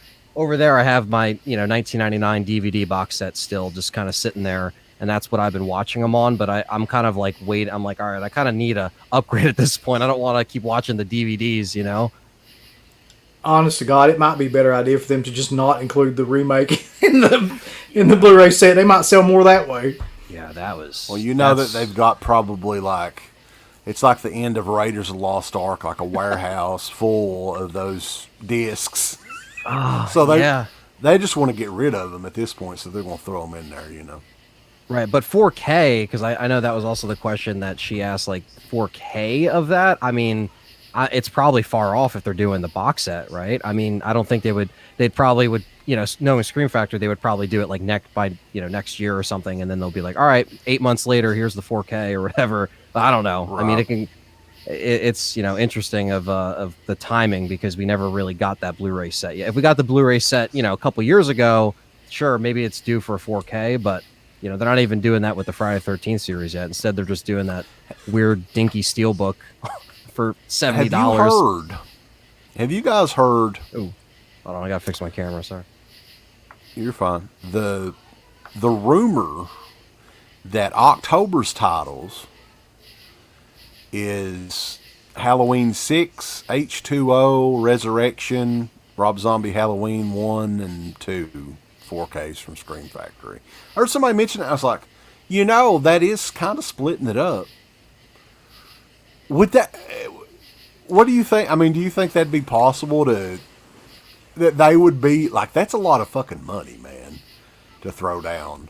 But I heard somebody say that. I was like, that kind of makes sense. I mean, they do have an October lineup that we don't know what it is yet. I absolutely 100% believe that's what they're doing, yeah. Sorry, you really have to be a completist if you invest in another copy of Halloween Resurrection at this point. Seriously. I mean, who's buying that in Blu-ray 4K? Trick or treat, motherfucker. That, honestly, that would probably be one of the worst selling sets if you got from 6 to Rob Zombie's Halloween 2. Oh my God. Well, you got to remember, it's not going to be a set, though. I mean, it's individual releases. But that's what they're going to do. They'll put it in the same kind of thing they did with the first 5, where you, in order to get some fucking tampon holders or something that go along with it, you'll have to buy the whole thing. And the collectors of people will not be able to not do that. So that's why I got out. That would drive me crazy. I'd be like, "Why? I've got to buy it. I've got it on DVD, and I don't watch that, but I got to have that whole set." So yeah, it's a sickness. Yeah. It is, and there are people that they have to do it. Ken is saying that it may come next year because Halloween Ends is next year. I love this comment. He says, "If I'm going to watch Busta Rhymes or LL Cool J beat up Michael Myers, I need that shit in 4K." That's right. Yeah. Was that Busta Rhymes that posted that? Yeah. Could have been. Yeah, you guys. When I was listening to you guys talk about the set that week, it pretty much convinced me to not get it because I was like about to be psychotic about it because that's like my favorite, film franchise. Like, what my favorite film is Halloween, but at the same time, I was like, well, fuck, I collect vinyl and I collect records. Like, they fucking got me. Like, they got me. And then I listened to you guys talk about it, and you're like, it's gonna, drop. Just wait. I'm not, and it kind of justified it for me, even though I knew what the right thing to do was not to do it. But I was like, okay, I got the Friday 13th set. Like, that was like, that was last July at this point. But I'm just gonna wait. I got them on Amazon pre-ordered. I can always cancel them if they don't drop lower to what I want. So I just got them on. I just took the advice and was like, hopefully a lot of other people did too. But again, you can't stop collectors. Some people will just pull the trigger. Or by the time you guys did that video, some people already did it. But I was like, all right, I was this close, but I was like, no, I can't. I still think that just if they would have just not been so like brazenly just dickish about that set, that I probably would have bought it. But it's the fact that they're just like, spend an extra $50, you get this fucking enamel pin set that Gutter Garb's made for us or whatever. It's like, how about no, motherfucker? How about I don't buy any of it? God. And then your 7-inch vinyl with 2 songs on it, you know what I mean? It's like, yeah, that raises it $25 for a single, And like, I don't know, those posters, man, like I don't want to get them either. Like, it's just, I still have the Friday 13th one rolled up in the tube. Like, I don't even, I want to display it when I have more room eventually, but I don't even think I would want to display those Halloween posters. Like, I'd rather spend money on a one sheet of something, or like put more money into like good artwork, not like that, where it's like, yeah, it feels wrong. Like, even just buying that for some, like, you know what I mean? Like, you're going to display that anywhere. No, it's like, yeah, that between a normal artwork that we're all familiar with as fans, like, yeah, I can't see myself doing that. If you want to ever like read something hilarious, though, the comment section for when they released those movies, like people being like, they had like part 5 up there, and people were just like, oh, fucking, is that Nicolas Cage? Just the list of comments, just all the way down the thing about how bad it was amazing. That's awesome. Another thing on here that somebody brought up, it's kind of topical. What are you guys thinking of the new Chucky TV series that's coming in October? You seen I guess there's a teaser trailer that came out a few days ago, and then the full-length trailer come out tonight. I haven't watched the full-length trailer yet, but the teaser trailer is definitely, it's coming back to old school Chucky, at least. I can tell that. I watched the teaser trailer this afternoon, and I watched it longer than I watched the Chucky remake. I had already shut the remake off like 5 minutes into. I couldn't. As soon as I saw it, I'm like, this is stupid. So I'll give the show a chance. So I think it looks like it. I mean, it's not going to be as good as the original, but I think it'll be fun. If nothing else, it'll be fun. Yeah, I guess what they're doing is like they're simultaneously making a remake while the older series is still under a TV series. Like, is that what they're doing? Like, is it a licensing thing? Like, they own the Chucky name, and then Child's Play is something else? Is that what that is? Like, I have no idea on that. I don't know either, but that sounds like that's probably it. Yeah, because I remember reading something about it. It's like they have the rights to the Child's Play name, but then Chucky is Chucky. So when they did like Seed of Chucky, Cult of Chucky, or whatever the fuck those movies were, one of them was like decent, but I didn't see Cult of Chucky. But I don't know. It reminds me of I've got a figure over here that's the Ghostface figure from NECA, and what they did, and I didn't find out about this till not too long ago when me and Garrett were doing a show. They didn't have the rights to Scream, but they had the right. They could get the rights to the Ghostface costume, and put out a figure based on that costume and just call it Ghostface. And then it didn't have anything to do with Scream on the packaging. So I'm assuming they probably could do some shit like that. Same kind of thing with Chucky, because that's probably like somehow or another owned by something else and Child's Play, you know. Right. Yeah. But you talk about the sequels. If you haven't seen it, I thought Curse of Chucky was really, really good. It was better than I expected. The one where she's in the old house and everything. Yeah, I did too. Was okay, but Curse I loved. Yeah, the one with the girl in the wheelchair. Yeah, that was the one that was one I was thinking of. That was good. And then I didn't see Cult, Chucky, but yeah, that it's interesting that like they had one of those movies randomly be really good, and then all of a sudden now it's like, all right, TV, and a show in that style. I mean, I didn't see the Scream series, like I didn't watch it, so I never really watched like a horror show that's based off a movie that's now branching off into a series in full. So I don't know how well it could translate for how many seasons. Like maybe it could be just one and done, like 12 episodes and that's it, or I guess if the ratings are good. But is Brad Dourif at least coming back? Because that would be cool. Yep. Yeah. Yeah, he's back. Yeah. Okay. That's interesting. Yeah. I mean, I saw the little teaser reaction you guys did, and it looked pretty. I mean, I'll give it a shot. I'm not the biggest Child's Play fan. I do have, a soft spot for like 1 through 3 because they were always kind of in rotation when I was younger. But I don't know. I guess we'll see how it goes. I mean, I don't know how well like horror shows, or horror property that used to just be a movie turned into a show, how well they can keep that going without people losing interest. Yeah, it's interesting because they're bringing back a few cast members. I think was the Andy Barkley, what was his name in the original movie? He's going to be back in it. Vincent, wasn't it? Alex Vincent? Well, Alex Yeah. Vincent. Alex Vincent, yeah. He's going to be back in it. Jennifer Tilly is in it. Elise, I can't remember. The stepsister in part 2 is back in it. So it's kind of interesting. Yeah. Interesting. Kind of interesting that they're bringing some of the people back. I'm thinking with a TV show, they may have more creative freedom to kind of do some fun stuff in it. But, as far as it being a long-running series, I'll be kind of surprised at that. I mean, I'm interested in checking it out, but I just don't know how you would make a, episodic TV show on Chucky. Yeah. Well, yeah, that's weird. I thought I never saw the Scream TV series. I thought Ash vs. Evil Dead, the first season of that was good. Amazing. That was good. Yeah. And then it kind of declined after that each season. But I mean, it's clear they can do a show like a TV series based on a film like that. I don't, Well, I think a good example though is like Silence of the Lambs. They advertised the hell out of the TV series Clarice during like Super Bowl, and I don't even think it made it. It lasted one season and it's done.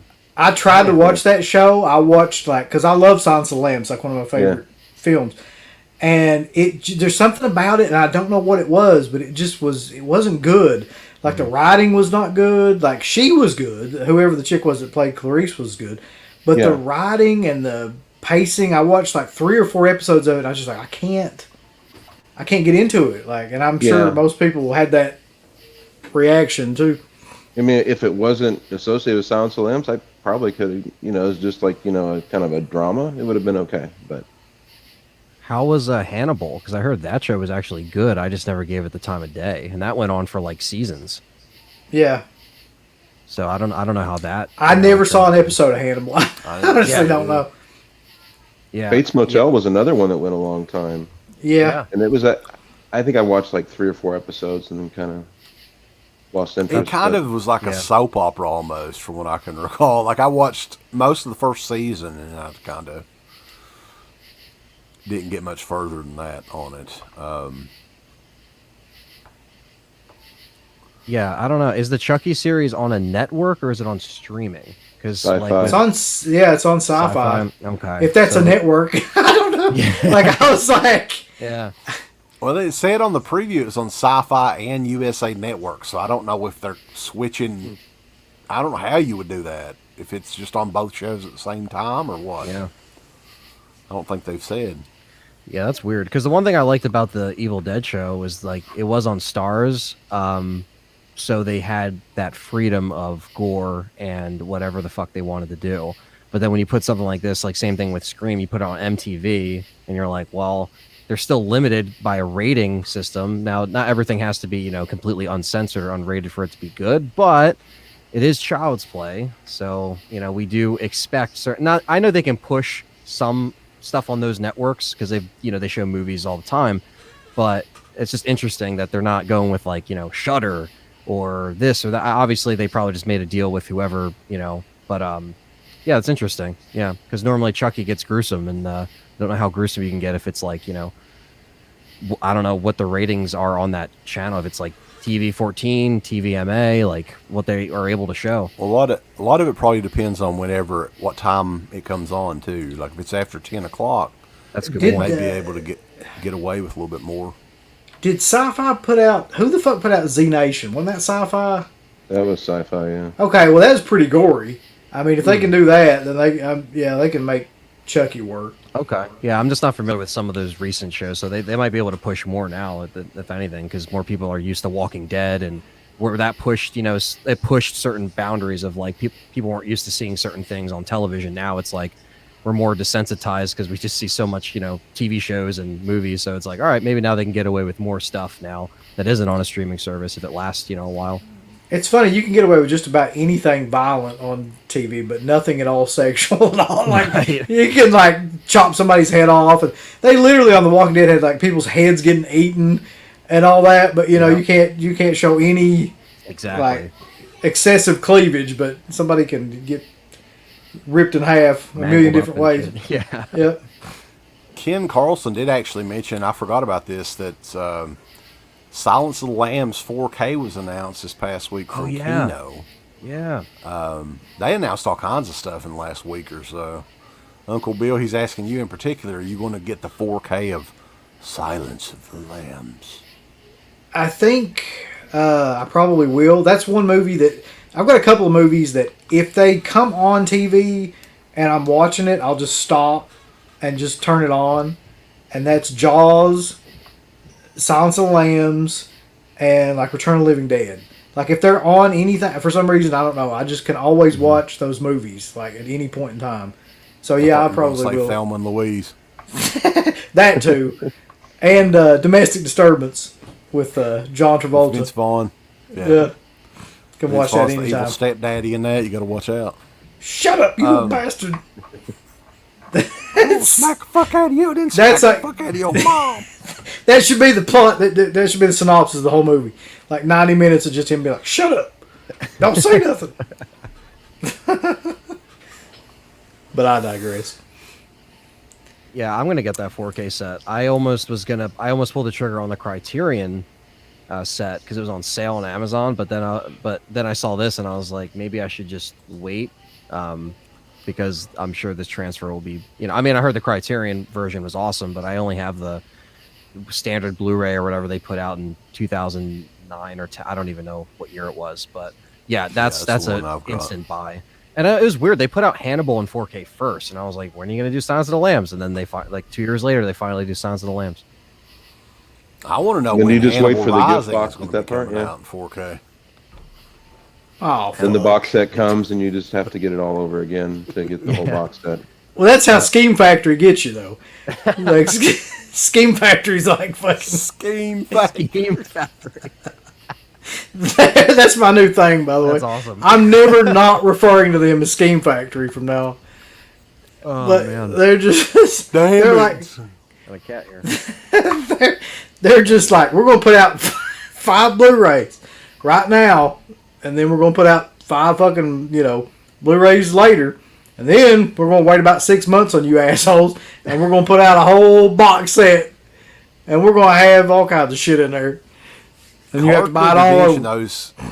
I'm thinking Manhunter is the next one coming from Kino, because they made an announcement they got like 36 some odd titles from MGM, and I'm almost certain that Manhunter was an MGM movie. Yeah, I love Manhunter. That's such a great movie, and I don't think I own it at the moment, because I think I only watched it on like Prime at one point. But I was like, all right, like I eventually want to get all of these, but it's weird. I guess, yeah, it just depends on who owns it and what order they want to put stuff out in. But I'm not too familiar with the company that's putting out Silence of the Lambs. I think they put out Play Misty for me, and I wanted to get that because I like that movie, and I saw they put that on Blu-ray, not 4K, but I saw that by them, and I was like, oh, that's interesting, and it comes with a slipcover, which is always nice. But yeah, K&L are they called? What are they called? Kino Lorber. Kino. Yeah. They put out like they had like a lot of older kind of like 50s and 60s noir and westerns and things like that. And then at some point in time they just got into horror and sci-fi more and more, and they started putting out. Yeah, they put out a lot of stuff, a lot of just random stuff too, like a lot of horror stuff. But then they did the new Blu-ray of Cool as Ice, the Vanilla Ice movie. Yeah, they did. And, I forgot about that. Teen Witch, I think, is another one. Cause they're all over the place. So they're doing a little bit of everything, Kino is, and their prices are very fair. You know, I agree with Ken Carlson. He says they're one of the best labels. I think they are too, because they don't charge you an arm and a leg for their shit. No, not at all. Like Career Opportunities was another one that a lot of us kids from the early '90s remember. That's like the '90s version of Fast Times at Ridgemont High. It really is like that. That Jennifer Connelly was our. Oh God, what was that chick's name? Fast Times at Ridgemont High. Phoebe Cates, yeah. Phoebe Cates. Phoebe. But yeah, I mean, when they have a sale, if you go to their website and they have one of those Black Friday sales or whatever, their Blu-rays are like $8, $8 or $9 in those sales. So, and that's including newer stuff too. So, definitely fairly priced, and their transfers are awesome as well. I got the Mad Max 4K that they did. That was unreal, the transfer on that. I couldn't believe it for a movie, kind of a lower budget movie, and it's like 40 some odd years old. Looks amazing. Yeah, they do 2K Blu-rays too, which is nice. Like, they have that on the Blu-rays, so it's like, you could still get a little bit of that transfer. They still prioritize that, which is cool. They haven't. I've heard that they've, from what I've seen on their Blu-rays, like they're all rated really good on like Blu-ray.com and stuff like that. So, that's always a good way to see, like, all right, if they're actually putting out some good quality Blu-rays. I'm gonna have to pick some more of their stuff up. Mm-hmm. Yeah, I definitely recommend their stuff for sure. One other thing I don't know if you guys are wrestling fans at all. I can't remember, but I just wanted to mention this on here because this is a real game changer for this company, I think. We haven't really talked about All Elite Wrestling very much on here. I know, Uncle Bill, I don't think you've ever seen an episode, have you? No, never have. So, this past week, rumor is they're signing, if they haven't already, Daniel Bryan, a.k.a. Bryan Danielson, and CM Punk to their company. Which, if that happens, both of those guys will be the biggest names that they have. Right? And is a huge... I mean, they're instantly, I think, competing with WWE at this point. I heard about this news. I used to follow wrestling a lot, and I know I bought a bunch of stuff off you, CK, with all the wrestling stuff. Because I was trying to go back into an era where, like, it was like early to mid 2000s, because my brother was into it, and I kind of fell off of it the past couple of years. Obviously, well, more than a couple years, but like I've always heard of where WWE has gone downhill in regards to like a lot of the show choices and all that stuff. But I did see a couple shows of AEW, which were the first like wrestling like shows that like I've just watched, Dynamite or whatever in completion, and like with a couple of buddies because they're more into it than I am, and it was actually really entertaining from what I saw, and I think this is good, fuel for for the stuff that they're trying to do, because again, I guess the big thing is just trying to get the talent, and I don't think like WWE has. I feel like they put that on a back burner. Like all the talent they should have been pushing, they weren't really pushing, and that kind of like made them fall to the wayside in regards to like I guess audience attention. So I feel like adding these two in there, I mean, that'd be killer. But I do like AEW. I'm not like a super fan or anything, but I'm kind of getting into it a little bit, and I think it's entertaining. And to see these guys in there, I think they're great talent. So. Yeah, I mean, I don't know a whole heck of a lot about any of it anymore. I haven't watched wrestling in probably, I don't know, a couple of years maybe, like with the exception of maybe like the Royal Rumble or something. But I think this kind of reminds me of what was going on with WCW, like circa '94 when they started getting all the talent. Like it hadn't come together for them or anything yet to really like compete, but like they were getting all the people in there, and then just something happened. Like they had an angle, a gimmick, and they started to get people tuning in. So I kind of think that's what's going to happen with AEW. Like if they sign those two, I'm pretty sure that they'll actually be able to compete with WWE. Which, I mean, to compete now ain't shit, is it? Like fucking Raw's drawing like a .6 or something. Holy shit. I mean, Yeah. Yeah. If you get any kind of exposure, you can compete with WWE now. I just think it's interesting that there are so many people kind of jumping over there. And most of them up to this point haven't really mattered. Like, I think Christian jumped ship, and they got Big Show and Mark Henry and Matt Hardy and people that I don't think have made one bit of difference at all. But if these guys come over, Bryan Danielson, CM Punk, those are main event guys for WWE. So for AEW, this is huge. Now, will they use them correctly, or how many dates are they going to have them for? Who knows? But I'm kind of excited to see what happens with this. Yeah, me too. Also, kind of like I'm always a fan of the older, like Attitude Era stuff. Going back and watching that stuff is always great.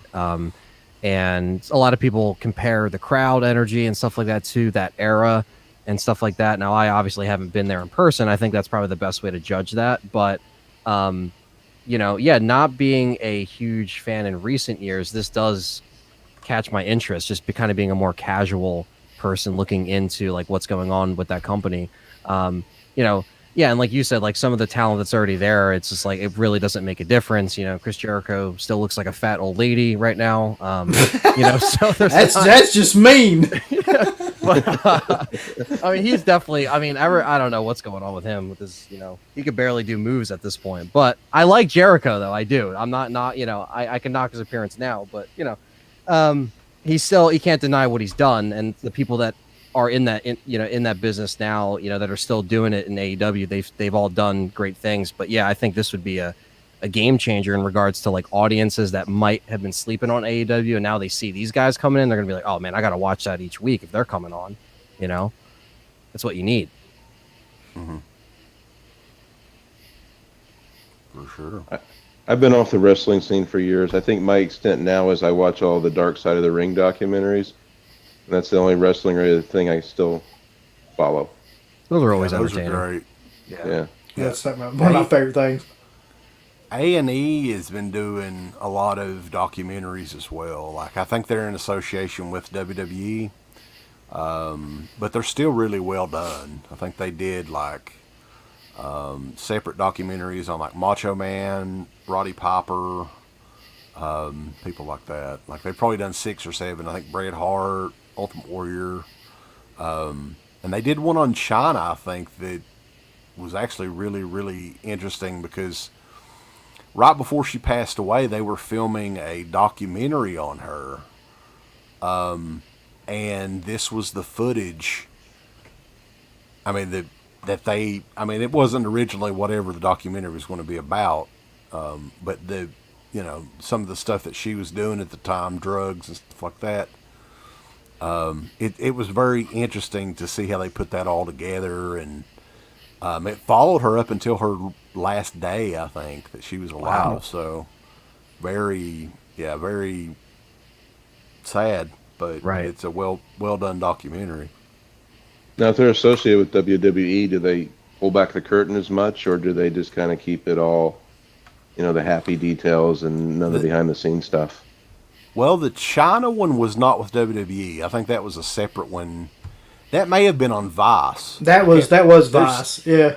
There's 'Cause I so watched many of that those damn documentaries. Yeah, I can't keep track of them, but And it was really, really good, and I don't think WWE had anything to do with it.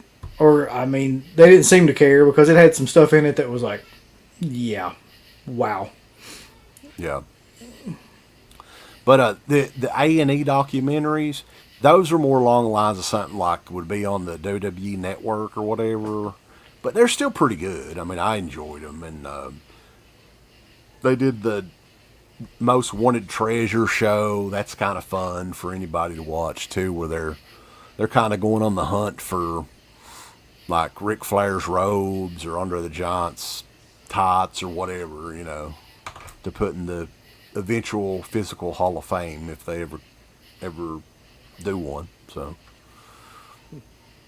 but yeah, all those shows are way more better to watch than Raw or SmackDown right now. I can guarantee you. Yes. Yep. So, I don't know, though. Did you want to... the only other thing I had was like coming full circle back around to Tony Moran.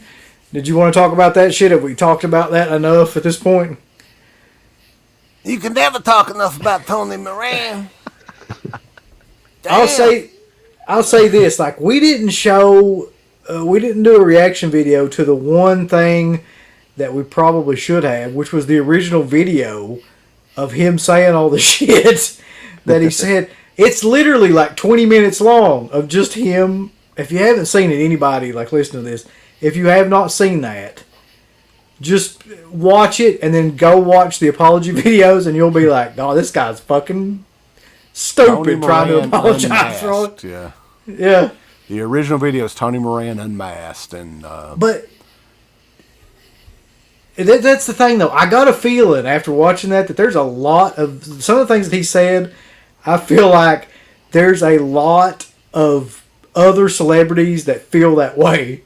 Like, I really do. I think Sean Clark's on the chat.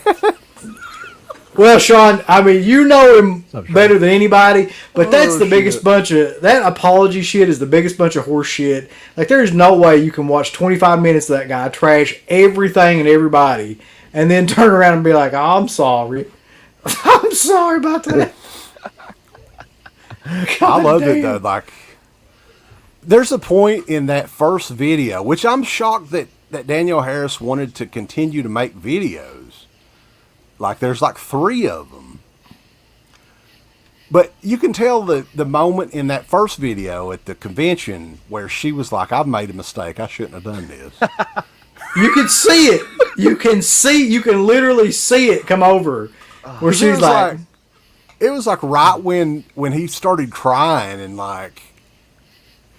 It was just bizarre. I don't know. I don't know what else to say, but Tony Moran is one of those guys that's kind of... I almost thought he was out of the convention scene, to be honest with you. I know that he was booked at, I think it was Scarefest, and then he does the Bill Philpott shows, right? So, Yeah, he's not over here in Jersey, that's for sure. I haven't seen him ever. Those acting shops almost got him the lead gig on Chips back in the day. Okay. But Eric Yeah, Estrada Chips. is a piece of shit. That's another one. He's like... He's not an Eric Estrada fan, that's for sure. He's not a fan Also, of like- life, I don't feel like. In the video, too, wasn't he saying, like, Jamie Lee Curtis was... Uh-oh. We've got swear Tony to Moran God. back in the chat. Whoever's doing that, you're fucking amazing. Just, I'll be signing autographs at the Bull Creek Flea Market next week. I can't get over that thumbnail. They were like his little icon. He'll be adding personalized apologies for an extra $10. What's funny is like he uses the moniker the face of Michael Myers, right? Warrington Gillette is the face of Jason. They both use kind of the same thing. Yeah. Holy shit. I love the Halloween franchise, and I've seen them countless times. I've seen him apologizing more than I've seen him actually playing Michael Myers at this point. Yeah. There's one point in the interview with Danielle Harris towards the end where they're talking about he says something like he's only seen the movie like 4 times because he can't stand to see himself in a movie, and Danielle Harris was like, "You're only in the movie for 4 seconds." Yeah. She's like, and it's weird because like I wouldn't see like Danielle to get herself involved with like any. Maybe she didn't know it was going to be like a drama thing, because the problem now with Instagram is like they have that like video feed thing, so it gives people, they can just like record and do stuff. So it's like, all right, well, if everyone's watching, everyone's on social media. Will Sandin is the original face of Michael Myers. I didn't think of that. He's the first face that we see of Michael Myers. So Yeah. Technically, isn't William Shatner the face of Michael Myers, if we want to get really technical? Yeah, I was gonna say, Or Nick Cage, if you're looking at the Nick Cage, the Part 5 mask, can't get over that. He's the face of Michael Myers H5. Cage Rage. That's what he was on. Yeah. but honestly though, we've been to enough conventions. There is this guy's great.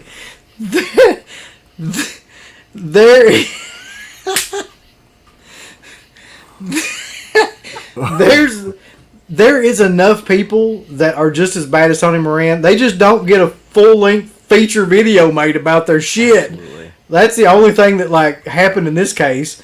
Like you can make that for at least 10 different people that we've met at these shows over the last 20 years. I think the worst thing that he did though in the video, like just harsh, was the whole thing with Tyler Mane when he starts talking about Tyler Mane. Do you remember? Tyler Mane insulted him. He called him, Hey, Tyler Mane ain't nothing but my cocksucker, man. That whole rant was. I was just like, this is like something a little kid would say. What did Tyler do to him? Like, what did he actually do to him, other than just being a remake that Tony Moran had no control over, and it was completely different? Like, there's been multiple people that have played the character since then. Why Tyler Mane? Well, there was some story he told, but it was a bunch of bullshit. It was just, yeah. I hope to God that happens. I really do. Yeah, there's evidently there's going to be another video. Danielle, I don't know what the hell the deal is. I don't know why you would want to invite Tony Moran over to your house. I hope somebody else is there with you. But by the way, like they're going to be watching and commenting on Rob Zombie's Halloween. Of all the people to fuck with, isn't he like 6'10"? He's a big motherfucker. Like why in God's name would you want to call him out? Yeah.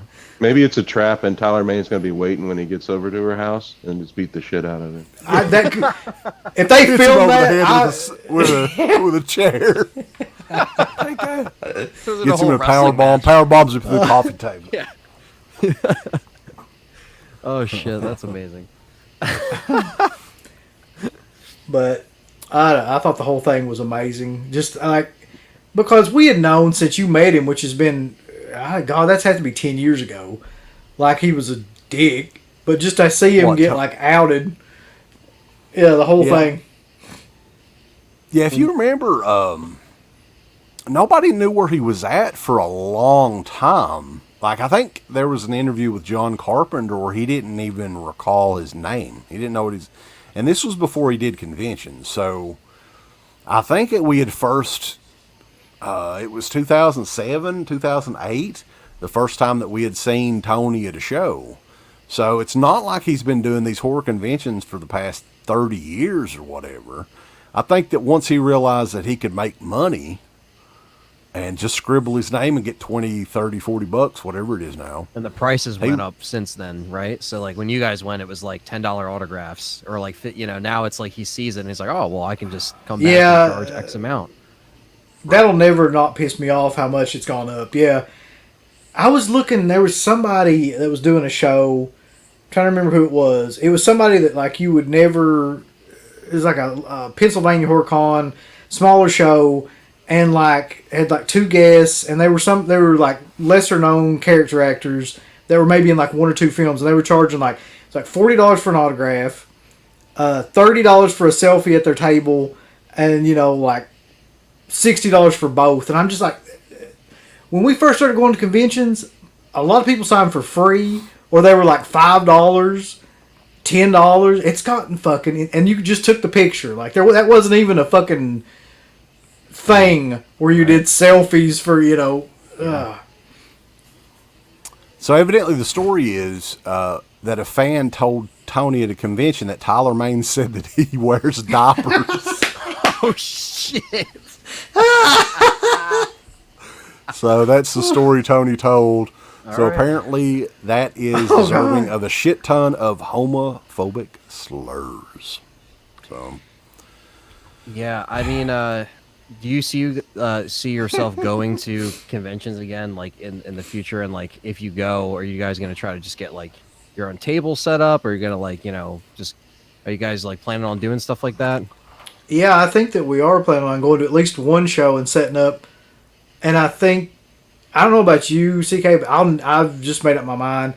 Unless Argento at his age decides to come over and like, do another horror convention, I'll never get another autograph. It's just, I've gone through all that, and I've kind of seen the error of the ways of doing that. It's just not worth it. Like, whoever said don't meet your heroes, that is a fucking true statement. I think that I've got everybody really that I would have wanted over the years, because we did a lot of shows over like about a 6-7 year span. But yeah, Dario Argento would be a big. There was some bad experiences with some people, but there was a lot of really good experiences too. So it kind of balances, right? Yeah. But wasn't it more fun back when we used to be through the mail? You kind of send it out, and then all of a sudden you get a package, or you get it on. To me, that was like and that's actually when I started listening to y'all, was with Horrorgraphs, and it was Man in White and Creepy Kentuckian, and we were all just finding different horror movie stars and getting their autographs, and I've still got all that stuff, and that was when I had the more fun. You can throw money at stuff and get any autograph you want, but it's more fun when you kind of hunt it down and get it yourself that way. I think that time period, and I don't think a lot of people will do that anymore either, is the thing, because they've all got managers and agents and things like that now, and like they're going to these conventions. They can't do it. But back then, that was like the thing. This would have been like 2004 or 5 or something like that. I think it was around there, yeah. Yeah, like that was, you could still do that and mail all this stuff out and get the. And a lot of times they would send you extra stuff like posters or DVDs or just. I remember some of the common ones were like big people too, like Carpenter would sign through the mail on a regular basis, and Clive Barker was a good one. Yeah. Argento would sign through the mail, and that was an authentic signature too. Just to tie it back, I got Rob Zombie and Sherry Moon, and he even like threw in a poster at the time for. I did too. Yeah, that's awesome. Yep. But the convention thing, like, I know a lot of people would either don't care or would disagree with this, but for me personally, it's gotten to a point where I just know I don't want to do autographs anymore. Like, I like going to them. I like going to the vendor areas. I like going to the show. I like hanging out with people. But I'm not spending 50, 60, 70, how much ever, like, on these people's auto. And I'm damn sure never fucking paying to take a selfie with anybody. Like, you can go fuck your mother. That's never going to happen. Oh. Yeah. Again, like, you guys kind of, during that era where it was like so much cheaper. Like, I remember when I was listening to some of the shows in the archives you guys put up on Patreon, it was probably in 2008, during like the recession, and you guys were mentioning like, there's no way they're going to keep this up of them, like the bubble's going to pop. And I think it did when like you guys were right. You pretty much predicted it. And then when Walking Dead happened, it was like when I because I went and met Robert Englund in 2014, he was charging $40 an item. And then I went downstairs after waiting in line all day. And when I saw Tyrese from Walking Dead, he was charging $80. And I was like, he's charging more than Robert Englund? That's when I was like, there's something going on. And, obviously Walking Dead just was already huge at that point. But it was like, that was when it really was like, okay, there was no holds bar at that point. Everyone just raised the prices. Fucking Walking Dead. Yeah. They ruined it for everybody. They really did in so many ways. And they just would appear on every show. So it's like you were just getting bombarded with like Carl and this person and this person. It's like, wow. Like, and all that was $40 for, and it's like you're spending $1,000 like just trying to get all the people you want to actually see. It's like, no thanks.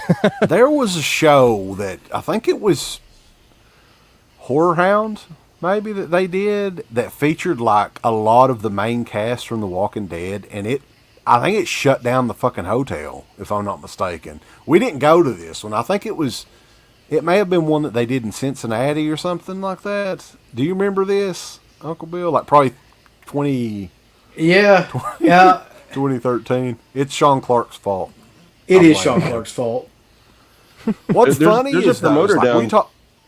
There's a promoter down south that all they do are Walking Dead conventions, and they just bring everybody. I think Walking Dead and like Arrow, and they get so many people, and they're charging $100 an autograph, and it's just kind of crazy.